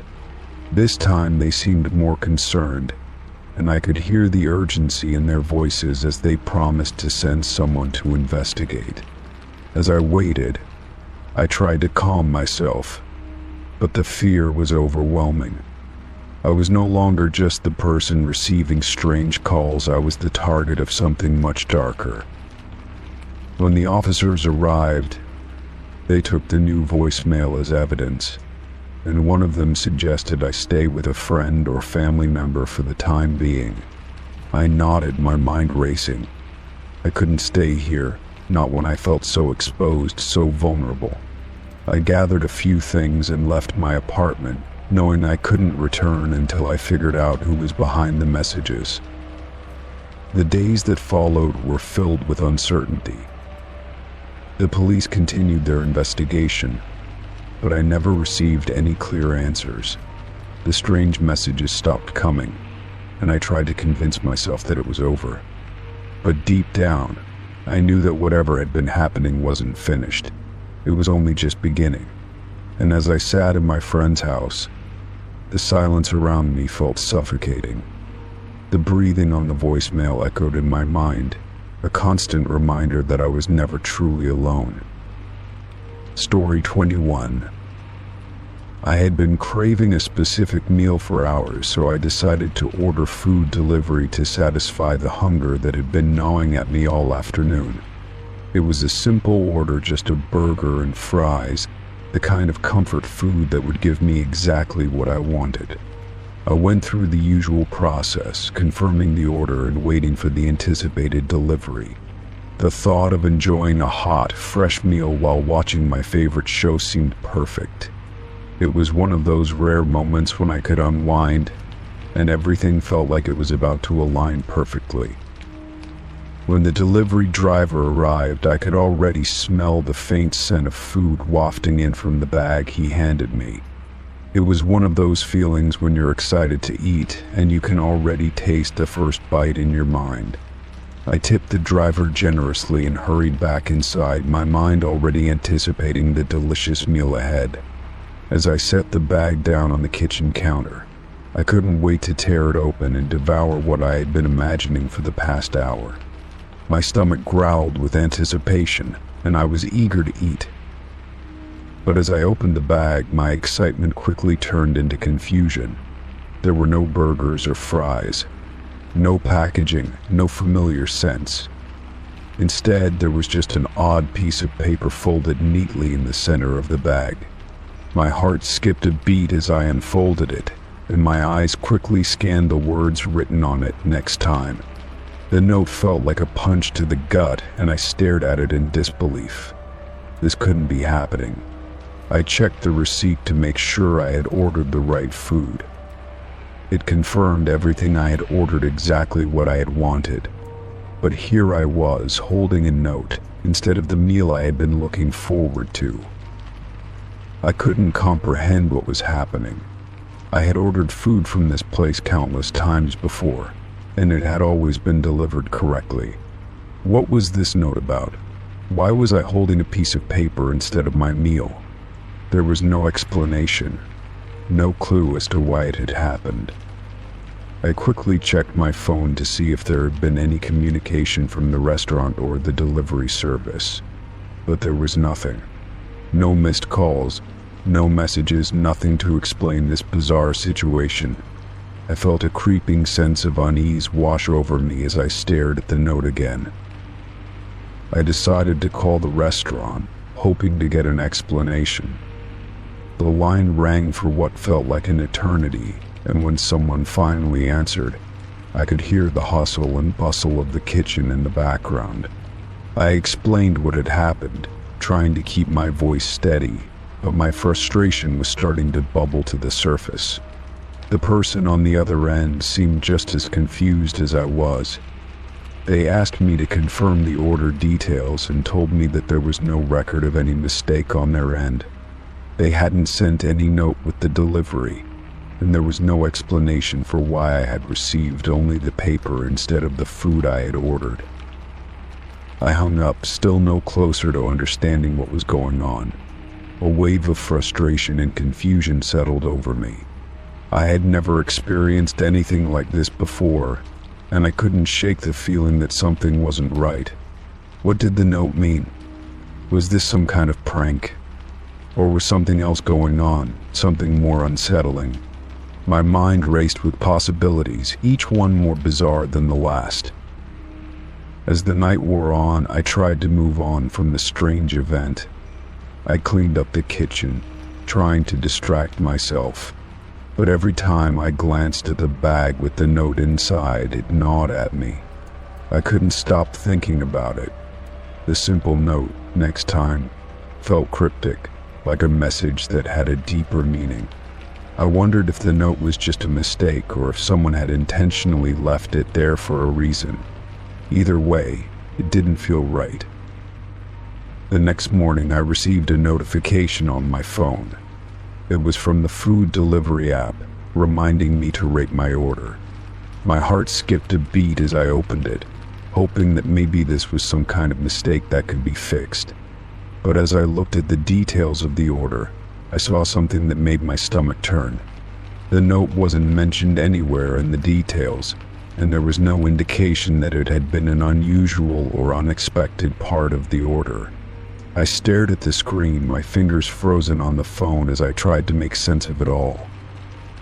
I decided to go back and check the delivery address again, hoping there was some mistake on my part. When I pulled up the details, everything seemed fine. The address was correct. The order was confirmed. And yet the bag I had received the night before still didn't make sense. I found myself wondering if someone had somehow intercepted my delivery, or if the wrong order had been sent by mistake. But the note, what did it mean? Why was it left there? I couldn't let it go. I spent the next few days trying to shake the feeling that something wasn't right. I kept looking at the note, but it didn't give me any answers. I tried to put it out of my mind, telling myself that it was just a weird coincidence, but deep down I knew it wasn't that simple. The note felt deliberate, like a message meant for me. But who could have left it? Was it a prank, or something more sinister? I decided to order from the same restaurant again, hoping for a normal experience. Maybe I would get my food this time, and the whole strange incident would be nothing more than a bizarre, isolated occurrence. The delivery arrived, and this time the bag was filled with exactly what I had ordered: a burger, fries, and a drink. I checked the receipt to make sure everything was correct, and it was. No note this time. Just my food, exactly as I had ordered. But as I sat down to eat, I couldn't shake the feeling that something was still wrong. The food tasted fine, but my mind kept drifting back to the note. What did it mean? Why had it happened in the first place? This strange message had left a mark on me, and no matter how much I tried to move on, it lingered in the back of my mind. I couldn't help but feel like something was watching me, like the note was just the beginning of something larger, something I couldn't yet understand. I finished my meal, but the unease wouldn't go away. I decided to stop thinking about it and move on. But as I closed my eyes that night, I couldn't help but wonder if there was more to the message than I realized. I had received the note for a reason. It was a sign, but from whom? What did it all mean? And most importantly, would I ever truly be free from the strange feeling that followed me after that night? Story 22. It was a regular morning, or at least I had thought so. I woke up and started my day just like any other. The usual routine: coffee brewing, checking my phone for any urgent messages, and getting ready to tackle the day. It wasn't until I got to work that things took an unexpected turn. My boss greeted me as I stepped into the office, his expression somewhat puzzled. "I just got your email," he said, glancing at the screen in front of him. "Why did you send it at 4 a.m.? His voice carried a sense of confusion mixed with a hint of concern. I froze in place, the question hitting me harder than I had expected. I hadn't sent any email at 4 a.m. "I'm sorry, I didn't send anything," I replied, trying to steady my voice. "I don't even remember being online last night. Are you sure it was from me?" The words came out of my mouth, but my mind was already racing. How could that be possible? I hadn't logged into my email after work the previous evening. My routine was simple: once I left the office, I disconnected. I didn't check work emails or handle anything business related until I was back the next day. My boss leaned back in his chair, glancing again at the screen. "It came from your email address. The timestamp shows 4 a.m. It's a pretty detailed email about the project, too. Something about adjusting the budget figures for the next quarter. I didn't know we were making changes like that." I could feel my heart start to race. That wasn't something I had worked on, at least not recently. I hadn't even been involved in any budget-related tasks for weeks. "Are you sure? Because I haven't been online at that time." "I swear, I don't know what you're talking about," I said, trying to keep calm. though the unease was creeping in. My boss just stared at me for a moment before nodding slowly. "I'll look into it," he said, but I could tell he was unsure of how to handle it. His gaze remained fixed on me for a second longer, almost as if he were trying to read my reaction. As the day went on, I couldn't shake the feeling that something strange was happening. Every time I thought about the email, I felt a bit more unsettled. The specifics of the email, what it mentioned, the budget figures felt so familiar, and yet I couldn't place it. I didn't even remember working on those figures, let alone drafting such an email at 4 a.m. I had no memory of it. I tried to push it out of my mind, thinking maybe it was some kind of mistake or glitch, but it kept nagging at me. Why was the email sent from my account? And why was it so precise in its content? By mid-morning, my curiosity had completely overtaken me. I opened my laptop and started to go over my sent folder, looking for any evidence that I might have sent such an email. But there was nothing. Nothing in the sent items, and no traces of any draft. I felt a growing sense of unease, like I was losing control of the situation. How could an email have been sent from my account without me knowing? I wasn't the type to make mistakes like that, and I didn't like the idea of something happening under my nose. After lunch, I decided to take matters into my own hands. I asked the IT department to check my email logs, hoping to get some answers.